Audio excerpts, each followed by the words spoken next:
Hello दोस्तों, Ashok ice में आपका स्वागत है। दोस्तों 2012 का हम डिटेल एनालिसिस एनवायरनमेंट का पेपर करने जा रहे हैं और आप लोग इस सीरीज़ के बारे में पहले बहुत सारी बातें बता चुका हूं, तो फालतू बातें नहीं करेंगे, हम सीधे चलते हैं क्वेश्चनों को देखते हैं। ठीक है, तो आप देख पा रहे होगे, ये देखिए क्वेश्चन है, आप इसको पॉज करके पढ़िए। ठीक है, इसके बाद देखिए ये रिपीट हो रहे हैं क्वेश्चन, क्योंकि हमारी जो पढ़ाने की जो तरीका है उसमें हमने मतलब पढ़ाने का जो उद्देश्य था हमारा, उसमें हमने कई चीज़ें बताई थी आपको कि हमको थीम बताना है इसमें।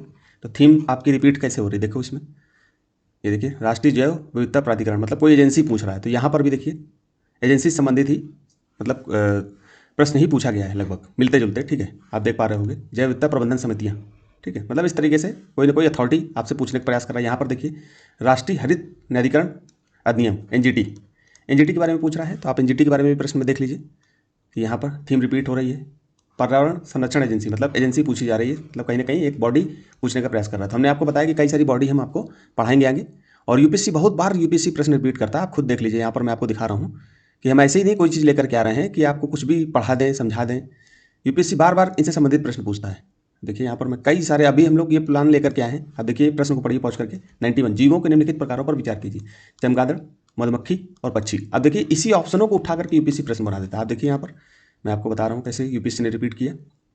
अब देखिए निम्नलिखित में से कौन सा जीव अपने सगे संबंधियों को अपने खाद्य के स्रोत की दिशा और दूरी इंगित करने के लिए दोलन नृत्य वैगल डांस करता है? इसका आंसर मधुमक्खी है, क्योंकि आप मधुमक्खी के बारे में जब पढ़ोगे, जैसे यहाँ पर 2012 का क्वेश्चन है। ठीक है, अब मधुमक्खी के बारे में, चमगादड़ के बारे में, पक्षी के बारे में, इसके तीनों के हमने यही हमारा तरीका ही है पढ़ाने का। आपको पता होगा कि हम लोग एक एक ऑप्शन को नहीं छोड़ेंगे। तो जैसे हमने चमगादड़ के बारे में अच्छे से पढ़ लिया, मधुमक्खी के बारे में पढ़ लिया, पक्षी के बारे में पढ़ लिया, तो जब मधुमक्खी के बारे में पढ़ेंगे तो मधुमक्खी की कुछ एक्स्ट्रा जो जानकारी होगी वो हमको मिल जाएगी। तो 2025, 24, 26, अब 26 में जो आएगा प्रश्न इसी ऑप्शनों से घुमा करके पूछ लेगा। अब मधुमक्खी के बारे में आपने पढ़ा, अब यहाँ यूपीएससी ने ऐसी उसकी कलाकृतियों या कुछ उसकी और जानकारी के बारे में यहाँ पर ऑप्शन ही में रख दिया, मतलब सीधे प्रश्न ही पूछ लिया। अब इसका आंसर मधुमक्खी है। आप इसके बारे में ऐसे चमगादड़ के बारे में पढ़ लो, पक्षी के बारे में पढ़ लो। पक्षी तो मतलब नॉर्मल दिया है, बाकी और भी, और हमारी एक सीरीज भी चल रही है, आप देख पा रहे होंगे कि यूपीएससी में हम जितने लगभग 45 प्लस ऐसी स्पीसीज हैं जो बार बार रिपीट करती हैं, उन्हीं को हमने लिया है और उसकी कुछ सारी 8-9 क्लासें हमने डाल दी हैं। ठीक है, इसको बहुत जल्दी जो है समाप्त कर देंगे। ठीक, इसी तरह से national park, biodiversity biosphere reserve, इस तरह से वाइल्ड लाइफ सेंचुरी, ये सब हमको पढ़ाना है। अब देखिए ये प्रश्न, आप देखिए इन्हीं जीव जंतुओं से, फ्लोरा एंड फौना से यूपीएससी प्रश्न रिपीट करता है। देखिए 2023 में रिपीट किया, ये तो हम लोग 23 में लिए हैं, तो हम तो 3 ही साल का ले रहे हैं ना। आपको पता है कि 2023, 24 और 25 के प्रश्न को ही ले रहे हैं, तो आप देख भी पा रहे हो यहाँ 23 में रिपीट किया। पॉज करके पढ़ लेना दोस्तों, समय लगेगा। 14 नंबर प्रश्न 2023 में रिपीट किया, 2015 में, 2023 में फिर 15 नंबर क्वेश्चन रिपीट किया। अब देखिए गिलहरियों के बारे में, भारतीय गिलहरियों के बारे में बताइए। ठीक है, अब यहाँ पर 2023 में पूछा, इससे पहले यूपीएससी पूछ चुका है, अब गिलहरी के बारे में पूछ रहा है, इसका मतलब पहले भी पूछा यूपीएससी ने गिलहरी के बारे में। ये देखिए आप, उड़न गिलहरी। ठीक, अब आपको गिलहरी के बारे में जानकारी है, तो अब जैसे काली गर्दन वाला सारा हमने पढ़ाया है दोस्तों, आप जाकर के देख लीजिए, हमारा वीडियो पड़ा हुआ है। चीता के बारे में हमने वीडियो डाल रखा है, हेम तेंदुआ के बारे में वीडियो डाल रखा है। ठीक है, मतलब बनी रखी है हेम तेंदुआ के बारे में, बस बनाना था मुझे, आज ही बनाना था, लेकिन मैं बना नहीं पाया। स्लाइड बनी रखी हुई है, मैं दिखा देता अभी आपको स्लाइड। ठीक है, अब ये देखिए प्रश्न, आप इसको पढ़ करके देख लीजिए। तो गिलहरी के बारे में तो थोड़ा सा आपको एक्स्ट्रा पढ़ोगे, जब आप पढ़ोगे कि ये उड़न गिलहरी क्या होती है, तो भारतीय गिलहरियों में आप देख लोगे तो इसके बारे में आपको जानकारी मिल जाएगी। ठीक है, इस तरह से और भी बहुत सारे प्रश्न है दोस्तों। ये तो मैंने 2023, 24, 25 के ही प्रश्न, उसमें से भी मैंने कुछ कुछ प्रश्न छांट के लगाए हैं।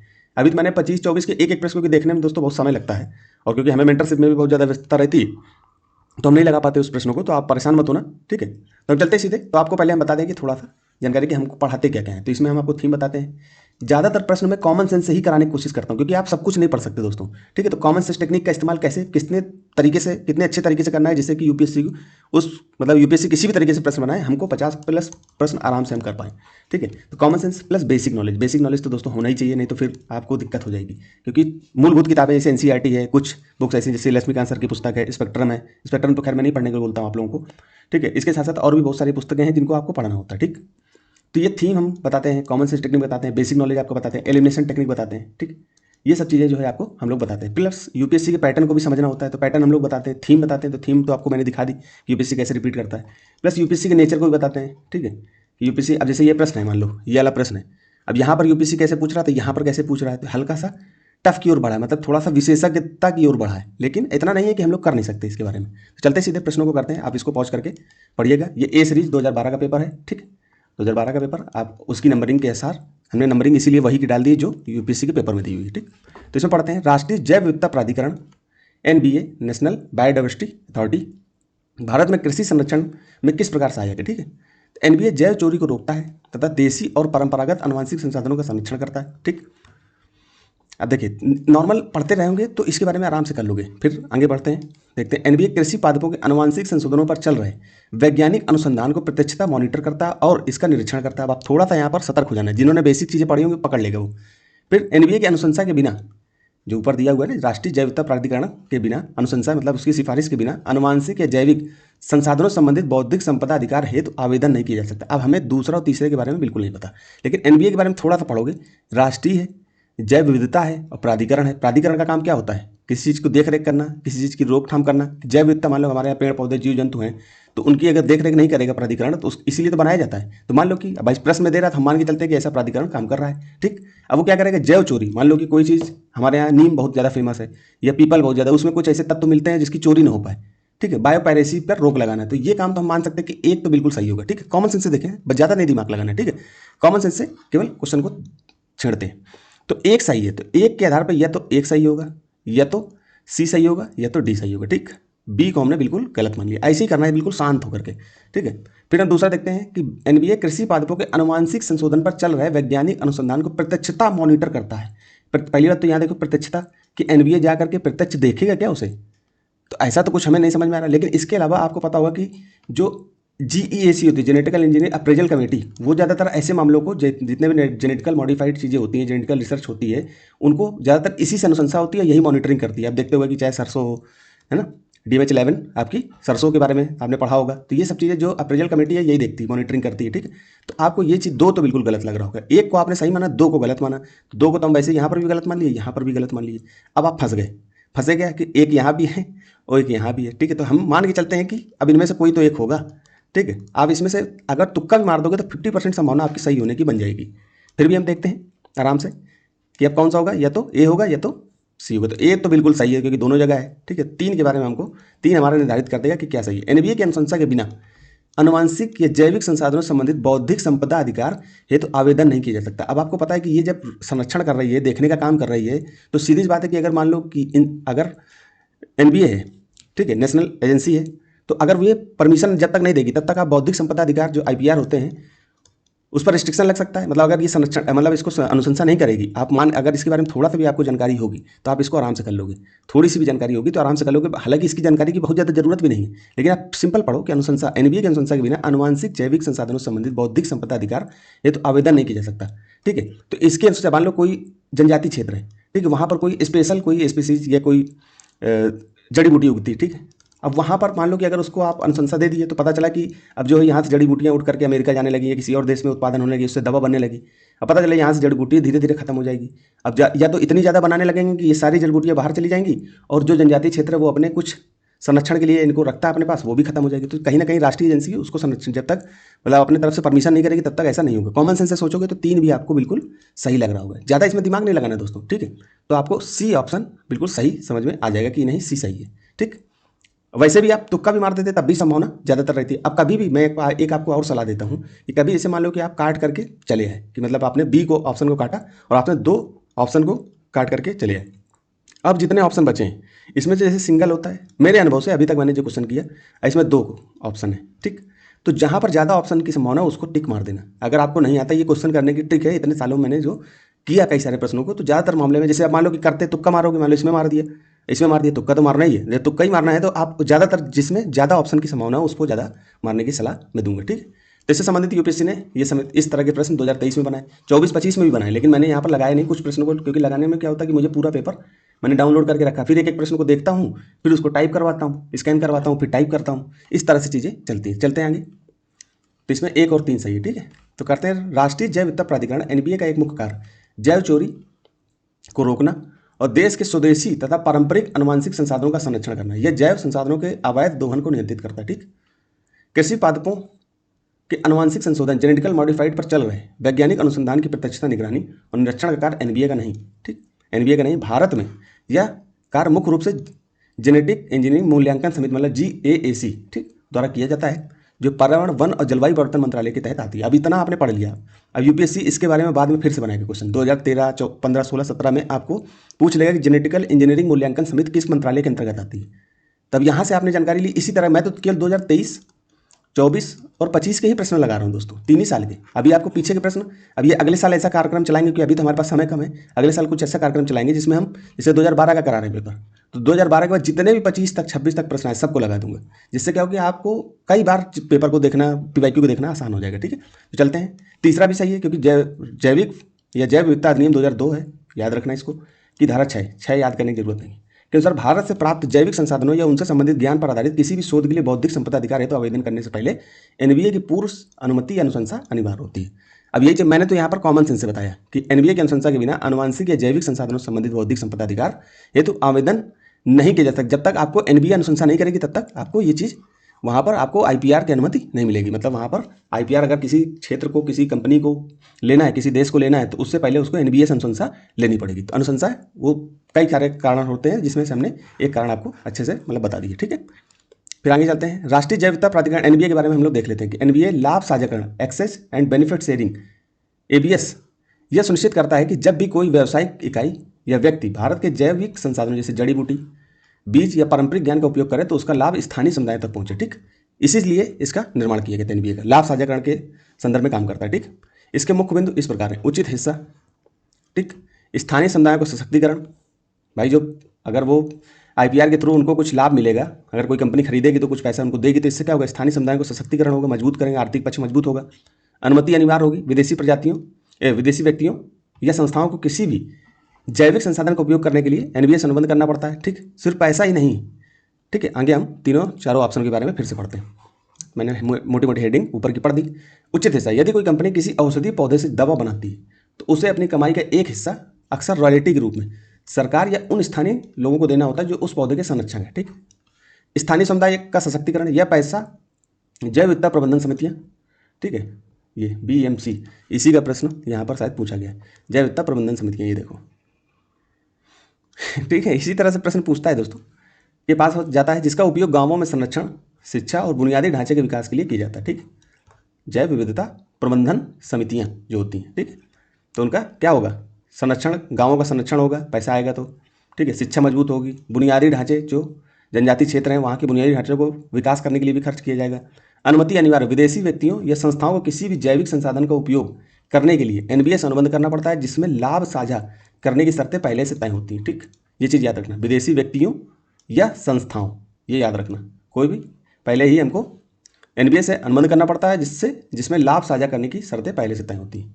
सिर्फ पैसा ही नहीं, लाभ साझाकरण केवल नगद नहीं होता है, इसमें तकनीकी हस्तांतरण भी होता है। भाई पैसे नहीं दोगे, कुछ तकनीकी हमको दे दो, है ना, अदला बदली। आप देखते होगे कि डॉलर में जो है, मान लो कि किसी देश से हमने बातचीत करी, जैसे ईरान के बारे में इस समय चल रहा है, आप देखे होगे कि ईरान हमारे लिए जब सहयोग करता था तो उसमें क्या होता था कि कई बार जो है हम लोग उनको रुपए के आधार पर ही क्या कर लेते थे, अदला बदली कर लेते सामानों की। उनसे हमने पेट्रोल डीजल लिया और यहाँ से हमने क्या कर दिया, उनको रुपए में पैसे दे दिए, या उनको चावल दे दिया, या कोई और चीज़ सामग्री दे दी, मतलब एक तरीके से बार्टर सिस्टम जैसा चल जाता था। वही तरीके यहाँ पर भी होता है कि मतलब आप पैसा मत दीजिए लेकिन हमको तकनीकी दे दीजिए, स्थानीय लोगों को प्रशिक्षण दे दीजिए किसी चीज़ का, या अनुसंधान केंद्रों की स्थापना करना, इस तरह से मतलब कि अनुसंधान केंद्रों की स्थापना कर दीजिए, इस तरह के कार्य किए जाते हैं। तो सरल शब्दों में यह तंत्र संसाधन हमारे, तो लाभ में हिस्सा भी हमारा के सिद्धांत पर काम करता है, ताकि संसाधनों का शोषण न, मतलब अगर संसाधन हमारे हैं तो उसका लाभ हमको मिलना चाहिए, लाभ में हिस्सा हमको मिलना चाहिए। ठीक, तो आगे चलते हैं दोस्तों। कहीं पर भी कोई दिक्कत हो, समझने में कोई प्रॉब्लम हो, या मेरे पढ़ाने बताने में अगर आपको दिक्कत हो तो आप एक बार हमको बताइएगा, तो उसमें हम ज़्यादा से ज़्यादा सुधार करने की कोशिश करेंगे। ठीक है, क्वेश्चन कभी कभी टफ आते हैं लेकिन उसको कैसे हैंडल करना है ये कला अच्छी तरीके से मुझे पता है, तो वही मैं आपको समझाने की कोशिश करता हूँ। क्योंकि 100% नॉलेज के साथ आप अगर यूपीएससी का प्रश्न सॉल्व करोगे तो आपको दिक्कत होगी, अगर आप स्टेट पीसीएस का सॉल्व करोगे तो आपको जरूर मदद मिलेगी कि आपको नॉलेज आपका काम करेगा। लेकिन यहाँ पर नॉलेज तो काम करता ही करता है, बेसिक नॉलेज, लेकिन आपका कॉमन सेंस अगर नहीं काम कर रहा तो ऐसे प्रश्नों को नहीं कर पाओगे। ठीक, तो चलते हैं। राष्ट्रीय हरित न्यायाधिकरण अधिनियम 2010 भारतीय संविधान के निम्नलिखित में से कौन से प्रावधान के अनुरूप अधिनियमित हुआ था। ठीक, इसके बारे में अब देखिए, जो आपका एनजीटी है 2010, भारतीय संविधान के निम्नलिखित में से कौन से प्रावधान के अनुरूप अधिनियमित हुआ था, मतलब कि एनजीटी की स्थापना भारतीय संविधान के किस अनुच्छेद के द्वारा की गई थी, या किस अनुच्छेद में ऐसी बात की गई है जिसके द्वारा हमको एनजीटी की स्थापना करना पड़ा। ठीक, सिंपल आप पढ़ोगे ये क्वेश्चन आपके हाथ में हो जाएगा, सीधे सिंपल प्रश्न है। अब देखिए, आप सोच रहे हो 2012 में सरल क्वेश्चन है, ऐसा नहीं है दोस्तों, ये सरल आप इसको मत समझ लीजिए, ये आपको इसलिए सरल लग रहा है क्योंकि आपने पढ़ रखा है, ये चीज़ें आपने देख रखी है इसलिए लग रहा है। लेकिन जब आप एग्जामिनेशन हॉल में जाओगे तो इसी तरह के प्रश्न आएंगे।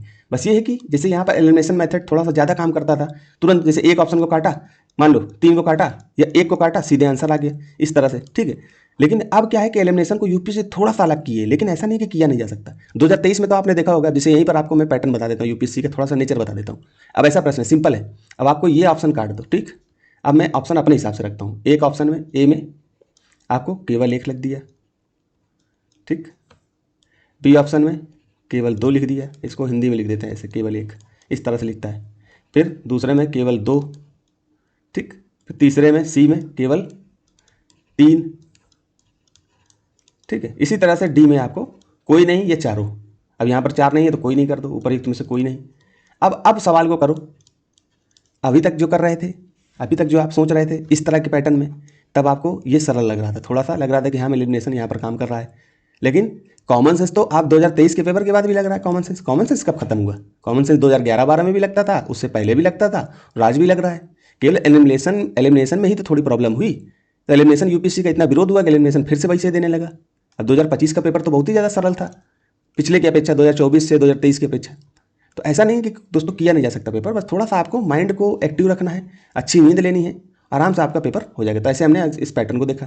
थीम आपको बताते रहते हैं, common sense, elimination, basic knowledge आपको करना है। बेसिक नॉलेज तो आपको होना ही होना चाहिए, जो मैं बताता रहता हूँ, ठीक है। तो चलते हैं, अब आप इसको पढ़ो। स्वस्थ पर्यावरण के अधिकार के अनुरूप जो अनुच्छेद 21 के अंतर्गत जीवन के अधिकार का अंग माना जाता है। अब इंग्लिश में आपको दिक्कत हो, जैसे मान लो अनुरूप पे लिखा हुआ है, मैं तो पढ़ते पढ़ते अभ्यस्त हो गया हूँ, तो मुझे दिक्कत नहीं होती, लेकिन आप लोग पढ़ोगे, अभी नए अभ्यर्थी होगे तो दिक्कत हो रही होगी। तो इसको आप थोड़ा सा दिमाग लगा करके करिए। जैसे इंग्लिश का पक्ष थोड़ा सा देख लीजिए, जैसे कि right to healthy environment constructed as a part of right to life under article 21, ठीक।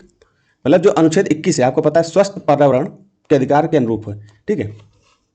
तो स्वस्थ पर्यावरण का अधिकार आपको अनुच्छेद 21 में दिया हुआ है कि हमको स्वस्थ पर्यावरण का अधिकार होना चाहिए। इसी के तहत एनजीटी की स्थापना हुई। एनजीटी का काम क्या है कि पर्यावरण को शुद्ध रखना।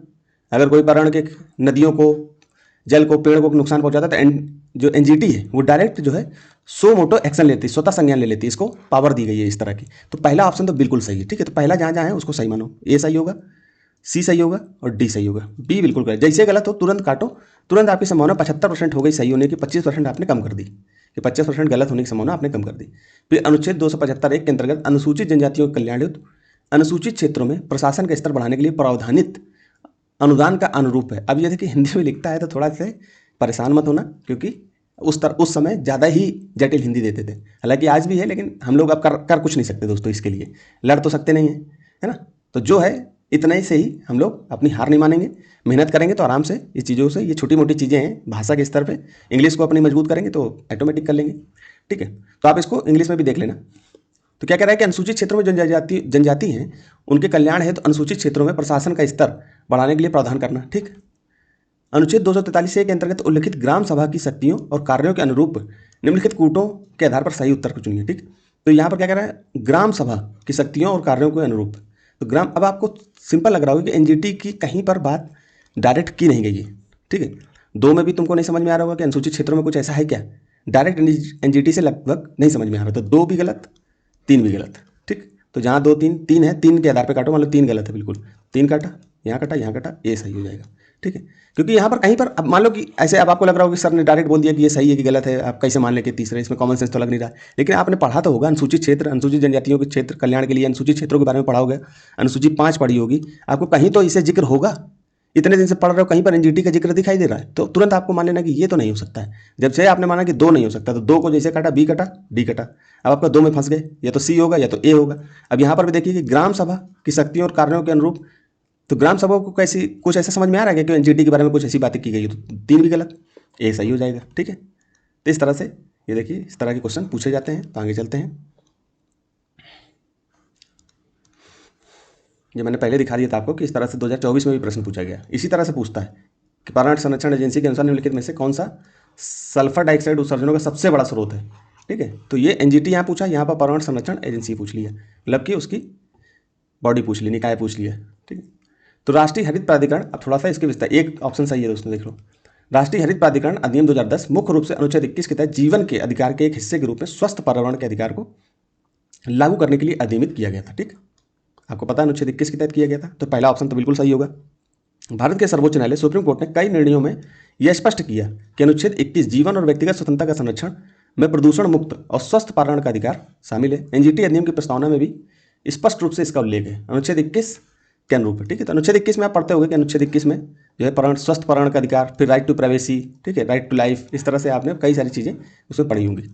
फिर अनुच्छेद, मतलब दूसरा कथन गलत है, अनुच्छेद 275 फर्स्ट, अनुसूचित क्षेत्रों में प्रशासन के स्तर को बढ़ाने, अनुसूचित जनजातियों के कल्याण के लिए राज्यों को दिए जाने वाले अनुदान से संबंधित है। इसका एनजीटी अधिनियम के अधिनियमन से कोई सीधा संबंध नहीं। अब आपको ये अनुच्छेद याद करने के लिए चक्कर में पड़ जाना कि अब इसमें लिखा हो तो याद कर लें, ये कॉमन सेंस ही अप्लाई होता है इसमें। यूपीएससी तुमको ऐसा दे रहा है ना समझाने के लिए कि कहीं पर आपने तुम पढ़ा क्या। अब जिसको याद है पहले से, अब वो एडवोकेट टाइप का व्यक्ति है तो उसको कोई दिक्कत नहीं है, उसने तो एक अनुच्छेद रट रखे हैं तो बात अलग है, लेकिन कितना रटोगे। ठीक है, तो बस थोड़ा सा ये यहाँ पर बताने के लिए मैंने इसको डाल दिया, लेकिन आप कॉमन सेंस से भी अप्लाई करोगे, देखोगे कि अनुसूचित जनजाति क्षेत्रों में कहाँ इसी एनजीटी की बात की गई है। ठीक है, ये है कि अनुसूचित जनजाति क्षेत्र में जो पेड़ पौधे लगे हुए उनको नुकसान होता है तो एनजीटी आ जाएगा, लेकिन यहाँ पर ऑप्शन में ऐसी कोई बात नहीं बोल रहा है ना कि कल्याण हेतु अनुसूचित एनजीटी आएगा क्या, तो ऐसा कुछ नहीं लिखा हुआ है। ठीक है, तो आगे पढ़ते हैं इसके ऑप्शन को। तीसरा, अनुसूचित क्षेत्रों में प्रशासन के स्तर को बढ़ाने, अनुसूचित जनजातियों के कल्याण के लिए, ये तो पढ़ चुके हैं। तीसरा भी गलत है, ग्राम सभा की शक्तियों कार्य से संबंधित जो पंचायती राज व्यवस्था का हिस्सा है या भी एनजीटी अधिनियम के संवैधानिक अधिकार का हिस्सा, संवैधानिक आधार का हिस्सा नहीं है। ठीक है, तो ये चीज़ें कॉमन सेंस है। अब हम लोग एनजीटी के बारे में पढ़ लेते हैं कि नेशनल ग्रीन ट्रिब्यूनल भारत का एक विशेष वैधानिक निकाय है, स्टैच्यूटरी बॉडी है। ये चीज़ आपको पता होना चाहिए क्योंकि यूपीएससी पूछ लेगा कि एक संवैधानिक बॉडी है या कार्यपालिका आदेश के द्वारा रूल बनाया गया है, कुछ नियम विनियम बना दिए गए हैं। अब आप ये बताइए कि नीति आयोग कैसी बॉडी है। नीति आयोग, ठीक, इसके बारे में बताना। तो स्थापना और उद्देश्य, एनजीटी की स्थापना, इसकी स्थापना 18 अक्टूबर 2010, तो आप केवल 2010 याद रखो हल्का फुल्का कि 2010 में की गई थी, क्योंकि कई बार सीक्वेंस में रख देगा कि एनजीटी रख देगा, ठीक है, फिर आपको रख देगा मान लो कि फॉरेस्ट अधिकार, वन अधिकार अधिनियम रख देगा, ठीक है, फॉरेस्ट राइट्स एक्ट रख देगा, इस तरह से 2-3 ऑप्शन रख देगा, पर्यावरण संरक्षण अधिनियम रख देगा, फिर कह देगा कि इनको सीक्वेंस से लगाओ। तो आपको थोड़ा सा पता होना चाहिए इनके बारे में। तो 2010 आपको ये आइडिया रहेगा तो सीक्वेंस में लगाने में दिक्कत नहीं होगी। थोड़ा भी पता होगा, सबका नहीं पता है, आपने एनजीटी का ही पढ़ लिया तो ऑप्शन काटने में कहीं ना कहीं मदद करेगा। उद्देश्य, पर्यावरण संरक्षण, वनों के बचाव और प्राकृतिक संसाधनों से जुड़े मामलों का त्वरित और प्रभावी निपटारा करता है। ठीक है, आपको पता है कि पर्यावरण संरक्षण के लिए ही तो एनजीटी बनाया गया, नेशनल ग्रीन ट्रिब्यूनल। वनों के बचाव, आप देखते हुए जहाँ पर वन ज़्यादा काटने लगते हैं तो एनजीटी ज़्यादा सख्त हो जाता है। पहले आप देखते हुए इधर 2-3 सालों से ज़्यादा नहीं समझ में आ रहा, लेकिन कई बार एक्शन ले लेता है सीधे। फिर प्राकृतिक संसाधनों से जुड़े मामलों का त्वरित और प्रभावी निपटारा। और वैश्विक स्थान में क्या है कि ऑस्ट्रेलिया न्यूजीलैंड के बाद भारत ऐसा देश है जहाँ जिसने एनजीटी की स्थापना करी है, पहला विकासशील देश है। ठीक है, तो ये पता होना चाहिए आपको। आगे चलते हैं, संरचना और मुख्यालय संबंधित, अगर ये चर्चा में रहा होगा, करंट अफेयर में रहा होगा, हो सकता है आपने ना पढ़ा हो, तो आपको इसके बारे में थोड़ी सी संरचना और मुख्यालय के बारे में आपको पता होना चाहिए। तो इसका मुख्यालय नई दिल्ली में है, ठीक है, एक की मुख्य पीठ, ठीक है, हेड ऑफिस आपका दिल्ली में, लेकिन इसके कुछ क्षेत्रीय कार्यालय भी हैं जैसे कि भोपाल, पुणे, कोलकाता और चेन्नई में। ठीक है, इसके 4 क्षेत्रीय कार्यालय हैं। सदस्य में इसका एक अध्यक्ष होता है, ठीक, और कम से कम 10 या अधिकतम 20 न्यायिक सदस्य इसके सदस्य होते हैं, तथा 10 से 20 विशेषज्ञ सदस्य भी होते हैं। ठीक है, मतलब 10 सदस्य, मान लो कि एक अध्यक्ष एक होगा, मान लो एक अध्यक्ष है, 10 सदस्य इसके होंगे और 10 आपके जो है क्या होंगे, इसके विशेषज्ञ सदस्य होंगे जो पर्यावरण संबंधित जानकारी रखते हो। या 20 हो गए यहाँ तो यहाँ 10 हो जाएंगे, कुछ भी वो तो मतलब 10-20 के स्तर पर 20-20 कर लो, या 10-10 कर लो, या 10 यहाँ 10-20, इस तरह से उनका होता रहता है। अध्यक्ष की नियुक्ति भारत के मुख्य न्यायाधीश, ये चीज़ जरूर याद रखना कि जो आपका हमारे जो सीजीआई साहब हैं वो इसकी नियुक्ति करते हैं के परामर्श से, सीजीआई के परामर्श से केंद्र सरकार द्वारा की जाती है। मतलब कहने का मतलब यहाँ है सीजीआई नहीं करता है, यहाँ अध्यक्ष की नियुक्ति भारत के मुख्य न्यायाधीश के परामर्श से केंद्र सरकार करती है। ठीक है, ये याद रखना। वर्तमान में अगस्त 2023 से न्यायमूर्ति प्रकाश श्रीवास्तव इसके अध्यक्ष हैं। ठीक है, तो ये याद रखना कि इसकी नियुक्ति कौन करता है, अध्यक्ष की केंद्र सरकार करती है और सीजीआई की परामर्श से करती है। ठीक है, शक्तियों और कार्यप्रणाली, समय सीमा एनजीटी के लिए एक अनिवार्य, एनजीटी के लिए यह अनिवार्य है कि वो अपने पास आने वाले मामलों का निपटारा 6 महीने के भीतर करें, मतलब 6 महीने के अंतर्गत उसको अपना जो है निर्णय देना है। ठीक है, स्वतः संज्ञान मतलब सुमोटो एक्शन सुप्रीम कोर्ट लेता है, इसी तरीके से एनजीटी को भी दिया गया है। तो सुप्रीम कोर्ट के आदेशानुसार एनजीटी को पर्यावरण मुद्दों का स्वतः संज्ञान लेने की शक्ति दी गई। आपको पता है क्लाइमेट चेंज को लेकर के बहुत ज़्यादा जो है चर्चा रहती है, एक्शन अगर नहीं लेगा इतना तो कहीं ना कहीं दिक्कत हो जाएगी, इसलिए कुछ चीज़ों को उनको पावर ऐसी दी जाती है। सिद्धांत, नागरिक प्रक्रिया संहिता सिविल प्रोसीजरिंग कोड के बजाय नैसर्गिक न्याय के सिद्धांतों पर कार्य करता है। तो आपको पता है सिविल प्रोसीजरिंग कोड, आपको पता है कि जो दीवानी कानून होते हैं उसमें मामला क्या होता है, लंबा खिंच जाता है। ठीक है, लेकिन यहाँ पर आपको 6 महीने के अंदर देना, और इसके जो जस्टिस होगा ये दीवानी कानूनों के थ्रू नहीं दिया जाएगा, ये नेचुरल जस्टिस के अनुसार दिया जाएगा। देखा जाएगा कि कहाँ पर जो है क्या चीज़ सही है, वहाँ की परिस्थितियों के अनुसार देखा जाएगा ना। अब ये सीपीसी तो सबके लिए समान बनाए गए, लेकिन कुछ ऐसे जनजातीय क्षेत्र होंगे, कुछ ऐसे होंगे तो वहाँ पर नैसर्गिक नेचुरल जस्टिस के हिसाब से उनका निर्णय दिया जाएगा। मुआवजा, यह पर्यावरण को नुकसान पहुंचाने वाली गतिविधियों पर जुर्माना लगा सकता है। जैसे मान लो कि कहीं पर ये आपका क्षेत्र जनजातीय क्षेत्र है, या यहाँ पर पेड़ लगे हुए हैं, ठीक है, बड़े बड़े पेड़ लगे हैं, क्या हुआ कि हजारों की संख्या में पेड़ लगे हुए हैं। आपने देखा होगा अभी दक्षिण में तेलंगाना को लेकर के बड़ा विवाद चल रहा था कि वहाँ पर मॉल बनेगा, है ना, वो वहाँ पर जो है वनों को काटा जा रहा था। तो अप्रैल के आसपास आपने न्यूज़ में पढ़ा होगा। तो ये पेड़ वगैरह आपने काटे गए, अब ये पेड़ जिसने काटे उसके ऊपर मुआवजा भी लगाया जा सकता है।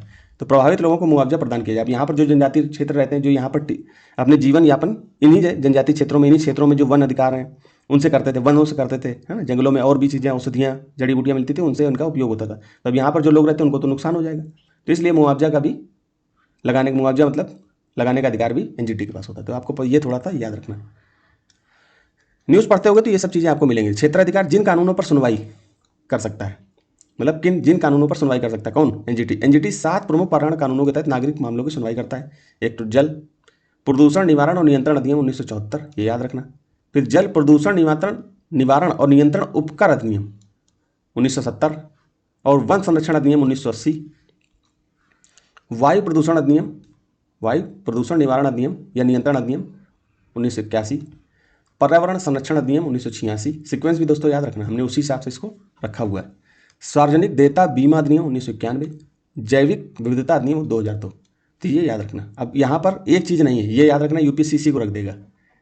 वन्य जीव संरक्षण अधिनियम 1972 एनजीटी के अंतर्गत आता है। तो आपको लगे कि वन्य जीव तो आएंगे, तो वन्य जीव नहीं आएंगे, ठीक है। तो इसको जो है थोड़ा सा अलग रखें। एनजीटी में जो है वातावरण में जो चीज़ें जैसे पेड़ है, पौधे हैं, इनको रखा गया क्योंकि इनको काटने से जो हमारे आसपास के पर्यावरण को नुकसान पहुंच सकता है। हालांकि वन्य जीवों से भी दिक्कत होगी, लेकिन वन्य जीवों के लिए अन्य संस्थान भी हैं, नेशनल पार्क है, वाइल्ड लाइफ सेंचुरी है, इनके जो वार्डन होते हैं, केंद्र सरकार है अलग अलग क्षेत्रों पर काम करती है इस पर्यावरण को लेकर के, तो वो अपना उस पर कर लेगी। तो इसमें दो चीज़ें, एनजीटी के पास वन्य जीव संरक्षण अधिनियम और भारतीय वन अधिनियम 1927 के तहत मामलों की सुनवाई का अधिकार नहीं है, ठीक है। तो ये दो चीज़ें याद रखना, क्योंकि यही रख देगा और इन्हीं को आप एलिमिनेट कर लोगे, आंसर आपके हाथ में आ जाएगा। चलते हैं आगे, इसको देखते हैं। यदि राष्ट्रीय जल मिशन, याद रखो थोड़ा सा, सही ढंग से पूर्णतः लागू किया जाए तो देश का या देश पर उसका क्या प्रभाव पड़ेगा, ठीक है। तो पहला है, शहरी क्षेत्रों की जल आवश्यकताओं की आंशिक आपूर्ति अपशिष्ट जल के पुनर्चक्रण से हो सकेगी, ठीक है।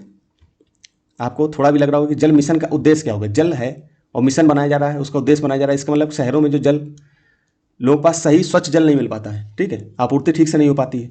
तो आप देखते हो कि दिल्ली वगैरह में जो बच्चे रह रहे होंगे, जो बच्चे दिल्ली में देख रहे होंगे, तो आप दिल्ली की स्थिति, पानी की हालत तो देख चुके होंगे कि वहाँ कितनी, एक तो गंदा पानी और सही पानी नहीं मिलता है, तो इसलिए बड़ी दिक्कत है पानी की। तो आपको ये चीज़ हमेशा याद रखना है। तो शहरी क्षेत्रों में जल आवश्यकताओं की आंशिक कह रहा है आपूर्ति अपशिष्ट जल के पुनर्चक्रण से होती है। तो आपको पता है कि अपशिष्ट जल पुनर्चक्रण से कुछ ना कुछ आपूर्ति की जा सकती है। तो एक तो बिल्कुल सही है, ठीक है, सिंपल पढ़ा। तो एक कहाँ कहाँ है, ए में, बी में और डी में, सी गलत हो गया, ठीक है। अब क्या कह रहा है, ऐसे समुद्र तटीय शहर जिनके पास जल के अपर्याप्त वैकल्पिक स्रोत हैं कि जल आवश्यकताओं की आपूर्ति ऐसे समुचित प्रौद्योगिकी व्यवहार में लाकर की जा सकेगी जो समुद्री जल को प्रयोग लायक बना सकेगी, ठीक। अब ऐसी कुछ तकनीकी बना दी जाए कि मान लो कि आपको पता है, मान लो ये समुद्र है और यहाँ तटीय क्षेत्रों में जनसंख्या रहती है, ठीक, यहाँ रहती है, इसके आसपास वाले क्षेत्रों में लोग रहते हैं। अब आपको पता है कि जो तटीय क्षेत्र में आप खुदाई करके भूजल स्तर इस्तेमाल करोगे तो कहीं ना कहीं ये जो समुद्री जल है इसका भी प्रभाव रहता है। यहाँ पर भी आपको नमकीन पानी मिलेगा, खारा पानी मिलेगा।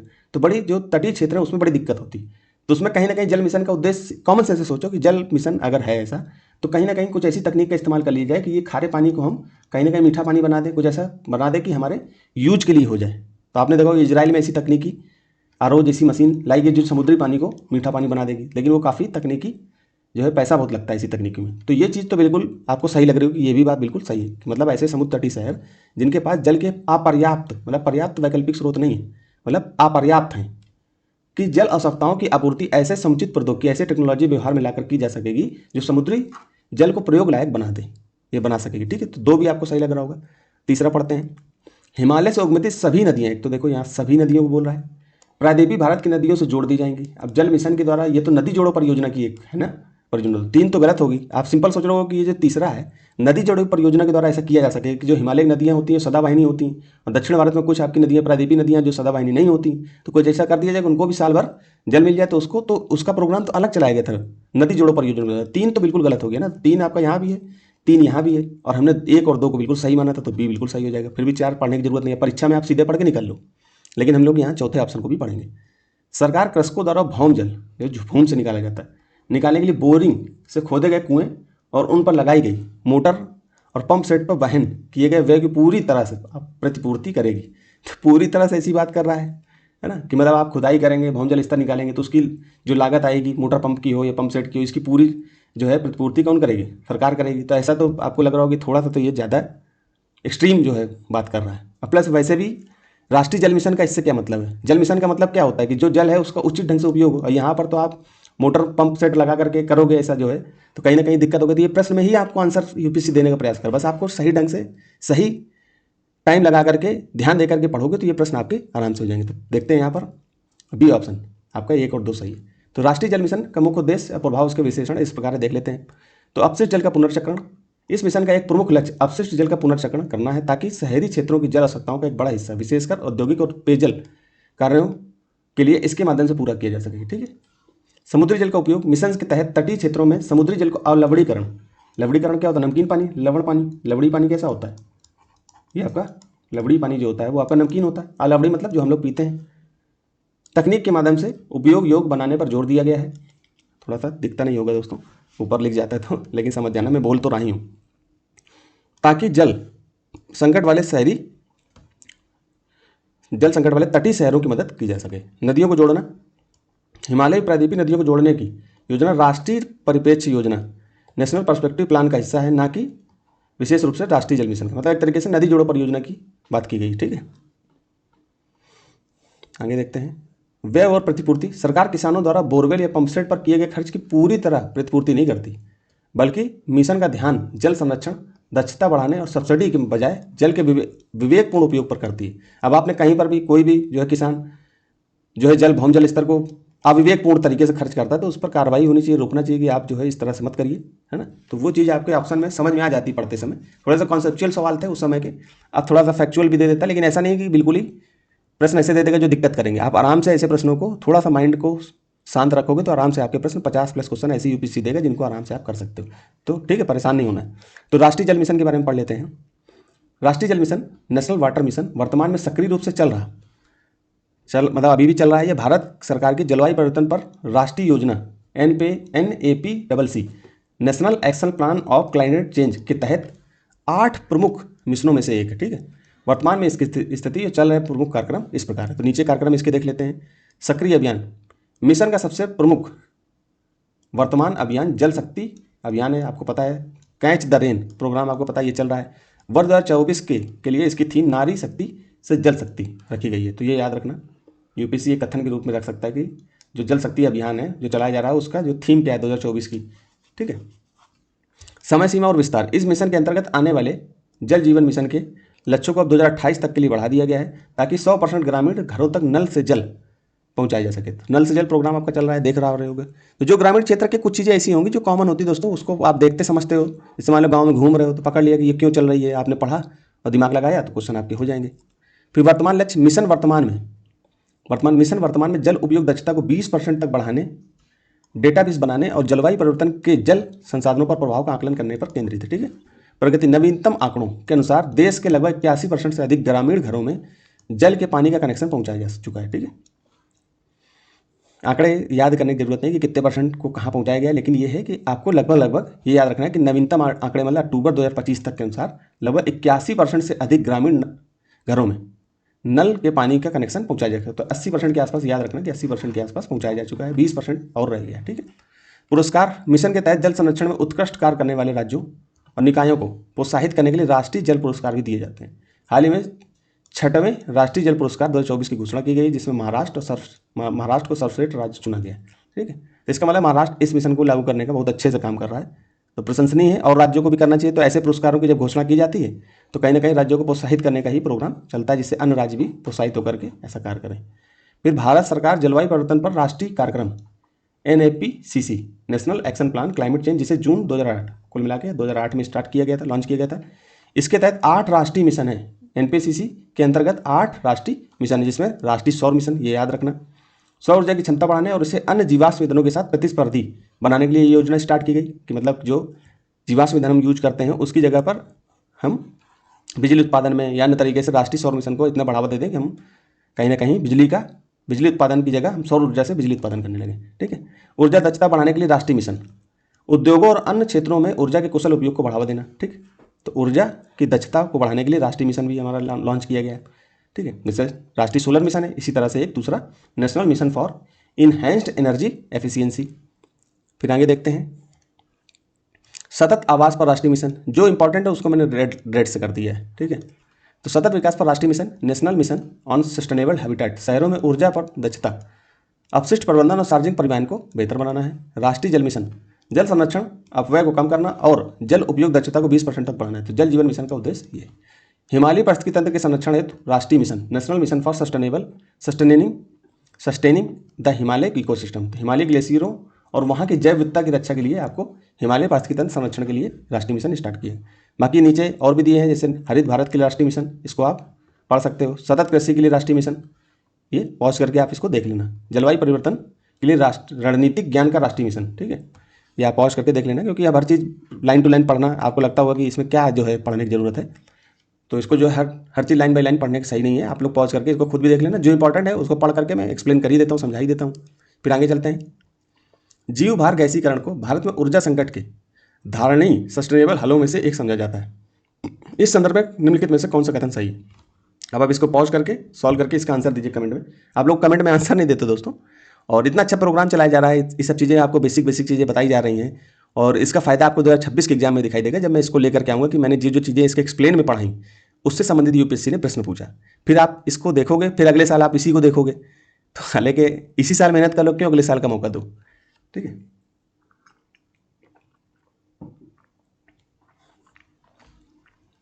क्या कह रहा है, नारियल आवरण, मूंगफली का छिलका और धान की भूसी का उपयोग जीव भार गैसीकरण के लिए किया जा सकता है। ठीक, अब आपको ये पता होना चाहिए कि जीव भार गैसीकरण होता क्या है, जीव भार क्या होता है। जितने भी आपको पौधे मिलते हैं, तो उनको जो आप जलाओगे, उनको जब सुखा दोगे, तो उसमें जो उसका वजन होगा वही उसका जीव भार कहलाता है। तो इसमें आप देखोगे कि जैसे नारियल आवरण, अब आपको देखो यहाँ पर क्या कह रहा है, जीव भार गैसीकरण को भारत में ऊर्जा संकट के धारणीय या सस्टेनेबल हलों में से एक समझा जाता है। इस संदर्भ में कौन सा कथन सही है? तो जैसे नारियल आवरण, मूंगफली का छिलका, अब आपको पता है कि ये जो है पेड़ पौधों से ही मिलता है, और धान की भूसी का उपयोग जीव भार गैसीकरण के लिए किया जा सकता है। बिल्कुल सही है, आपको पता है ना, ये चीज़ तो बिल्कुल सही लग रही है। तो एक तो बिल्कुल सही है, तो एक कहाँ कहाँ है, इस तरह से ए, सी और डी में, दो आपका गलत हो गया। फिर दूसरा पढ़ो, जीव भार गैसीकरण द्वारा जनित ज्वलनशील गैसों में से केवल हाइड्रोजन और कार्बन डाइऑक्साइड ही होती है। अब आपको ये लग रहा होगा कि हो सकता है, लेकिन इसको हम रोक के रखते हैं। तीसरा पढ़ते हैं, जीव भार गैसीकरण द्वारा जनित ज्वलनशील गैसों को ऊष्मा उत्पादन में सीधे ही उपयोग कर सकते हैं। बिल्कुल सही है, लेकिन अंतर्वहन इंजनों में नहीं कर सकते। अब आप ये बताओ कि जब ज्वलनशील गैस है तो उसको तो कहीं भी यूज कर सकते हैं, जरूरी थोड़ी कि आप इसका उत्पादन सीधे ऊष्मा उत्पादन के लिए सीधे कर सकते हैं, लेकिन अंतर्वहन इंजनों में नहीं कर सकते हैं। तो ये आपका कॉमन सेंस से थोड़ा सा लग रहा होगा, ये चीज़ हमको थोड़ी सी पच नहीं रही है। तो आपने 3 को हटाया, जैसे 3 को हटाया, एक ऑप्शन आपका आ गया, ए सही है। अब यहाँ पर कहीं दिक्कत हो दोस्तों आपको समझने में, मैं हमेशा कॉमन सेंस के क्वेश्चन को कराने की कोशिश में रहता हूँ कि आपको कॉमन सेंस से कराऊँ, क्योंकि आप तो खुद ही पढ़ सकते हो, लेकिन कॉमन सेंस आप किस तरह से लगा रहे हो। अब इसमें तो मैं तो आपको नॉर्मल बता रहा हूँ, बाकी आप अपने स्तर से कितना सोच पा रहे हो इसके बारे में। ठीक है, तो इसको बारे में आपको आगे पढ़ना है। यह कथनों का संक्षिप्त विवरण दिया गया है जीव भार गैसीकरण के लिए। अब एक ऑप्शन सही आप देख पा रहे होगे। तो पहले आपको मैं यहाँ पर बायोमास के बारे में बता देता हूँ कि बायोमास होता क्या। जीवित या हाल ही में मृत पौधों और जानवरों से प्राप्त कार्बनिक पदार्थ जिनका या जिसका उपयोग ईंधन या ऊर्जा स्रोत के रूप में किया जाता है, यह नवीकरणीय ऊर्जा स्रोत है, जिसमें लकड़ी होती है, कृषि अपशिष्ट हो गए जैसे कृषि फसलें अवशेष, पशु अपशिष्ट जैसे गोबर, और नगर पालिका के ठोस कचरे जैसे कार्बनिक पदार्थ बायोमास में आते हैं। ठीक, इसी से जो है बायोमास से जो है ज्वलनशील गैस निकलती है, उसी गैस को जो है यूज कर लिया जाता है। आप गोबर गैस कई लोग बोल देते हैं इसको, गोबर से बनाते भी, आप चाहे यूट्यूब पर सर्च करके इसको देखना। मुख्य बिंदु में ऊर्जा का स्रोत बायोमास का सीधे जलाकर उष्मा या जैव ईंधन में बदलकर उपयोग किया जा सकता है। वही तो बात बोल रहा था, लेकिन वो बोल रहा था कि कंबक्शन में यूज नहीं कर सकते, अंतर्दहन में यूज नहीं कर सकते। तो ऐसा कैसे हो सकता है, जब आग है तो उनको कहीं भी यूज कर सकते, कॉमन सेंस की बात कर रहा हूँ। फिर नवीकरणीय, इसे बार बार उगाया जा सकता है, पौधे या जीवाश्म ईंधनों की तरह खत्म नहीं होती। ठीक है, ये भी बात बिल्कुल सही लग रही होगी। फिर कार्बन चक्र, पौधे बढ़ते समय जो कार्बन डाइऑक्साइड अवशोषित करते हैं वे जलने पर उतनी ही मात्रा में कार्बन छोड़ते हैं। अब भाई जीवन भर जो ये पौधा है, ठीक है, ये जीवन भर जितना कार्बन डाइऑक्साइड लेता रहेगा, ठीक है, उसी को जलते समय उतना छोड़ देता है। तो ये संतुलन बना रखता है, इसको जलाने पे कोई इतनी ज़्यादा समस्या नहीं होती, जिससे इसे अक्सर कार्बन न्यूट्रल माना जाता है। उपयोग, इसका उपयोग घरों में खाना पकाने, गर्मी प्राप्त करने और बिजली उत्पादन के लिए किया जा सकता है, तो इसमें कहीं पर कोई दिक्कत नहीं है। संक्षेप में बायोमास कचरे और पौधों के अवशेष को ऊर्जा में बदलकर जीवाश्म ईंधन का उपयोग टिकाऊ विकल्प प्रदान कर सकता है, या टिकाऊ उपयोग के लिए यूज कर सकते हैं। ठीक है, अब हम इसके ऑप्शन को पढ़ते हैं। पहला सही है, बाकी 2 ऑप्शन गलत क्यों है। तो जीव भार गैसीकरण, अब आपको जीव भार के बारे में, जैव भार इसको बोल देते हैं, जैव भार के बारे में आपको पता होगा, मतलब मैंने अभी बता दिया। तो बायोमास गैसीकरण के लिए कृषि अवशेषों जैसे कि नारियल का आवरण, मूंगफली के छिलके और धान की भूसी का उपयोग प्रभावी ढंग से उपयोग किया जा सकता है। ठीक है, दूसरा गलत क्यों है। गैसीकरण से उत्पन्न होने वाली गैसें जैसे कि सिन गैसें और प्रोड्यूसर गैसें, अभी हम आगे पढ़ेंगे, में हाइड्रोजन और कार्बन डाइऑक्साइड के अलावा कार्बन मोनोऑक्साइड और मीथेन जैसी अन्य ज्वलनशील गैसें भी होती हैं। ठीक है, तो यहाँ पर 2 बोल रहा था, तो यहाँ पर क्या कह रहा है, जीव भार द्वारा जनित ज्वलनशील गैसों में केवल, अब देखिए यहाँ पर थोड़ा सा केवल बोल दिया, और भी तो गैसें हो सकती हैं, इसमें तो केवल 2 ही बोल रहा है, तो इस आधार पर भी आप गलत करते तो भी पहुँच जाते। तो हाइड्रोजन, हालांकि हमने तीसरे से ही तीनों को बता दिया, तो हाइड्रोजन कार्बन डाइऑक्साइड के अलावा और भी गैसें होती हैं जो हम लोगों ने यहाँ पर पढ़ा, ये कार्बन मोनोऑक्साइड भी होती है और मीथेन भी होती है। ठीक है, तीसरा गलत क्या, उत्पन्न ज्वलनशील गैसों का उपयोग न केवल सीधे ऊष्मा उत्पादन के लिए किया जा सकता है, बल्कि इन्हें साफ क्लीन करने के बाद आंतरिक दहन इंजनों और टरबाइनों में बिजली पैदा करने के लिए भी किया जा सकता है। तो ये बात भी बिल्कुल सही होगी, लेकिन इस ऑप्शन के हिसाब से ये गलत है, क्योंकि यहाँ पर क्या बोल रहा है, यहाँ पर नहीं ना लिखता, यहाँ पर इसको काट देता, तब तो ये तीसरा भी सही हो जाता, लेकिन नहीं लिख दिया, ये थोड़ा सा है। तो ऐसी चीज़ों को थोड़ा सा कॉमन सेंस लगाओगे, आंसर आपका सही हो जाएगा। तो यहाँ पर हमने सिन गैस के बारे में पढ़ा, तो सिन गैस को देख लेते हैं आगे। सिन गैस होती क्या है।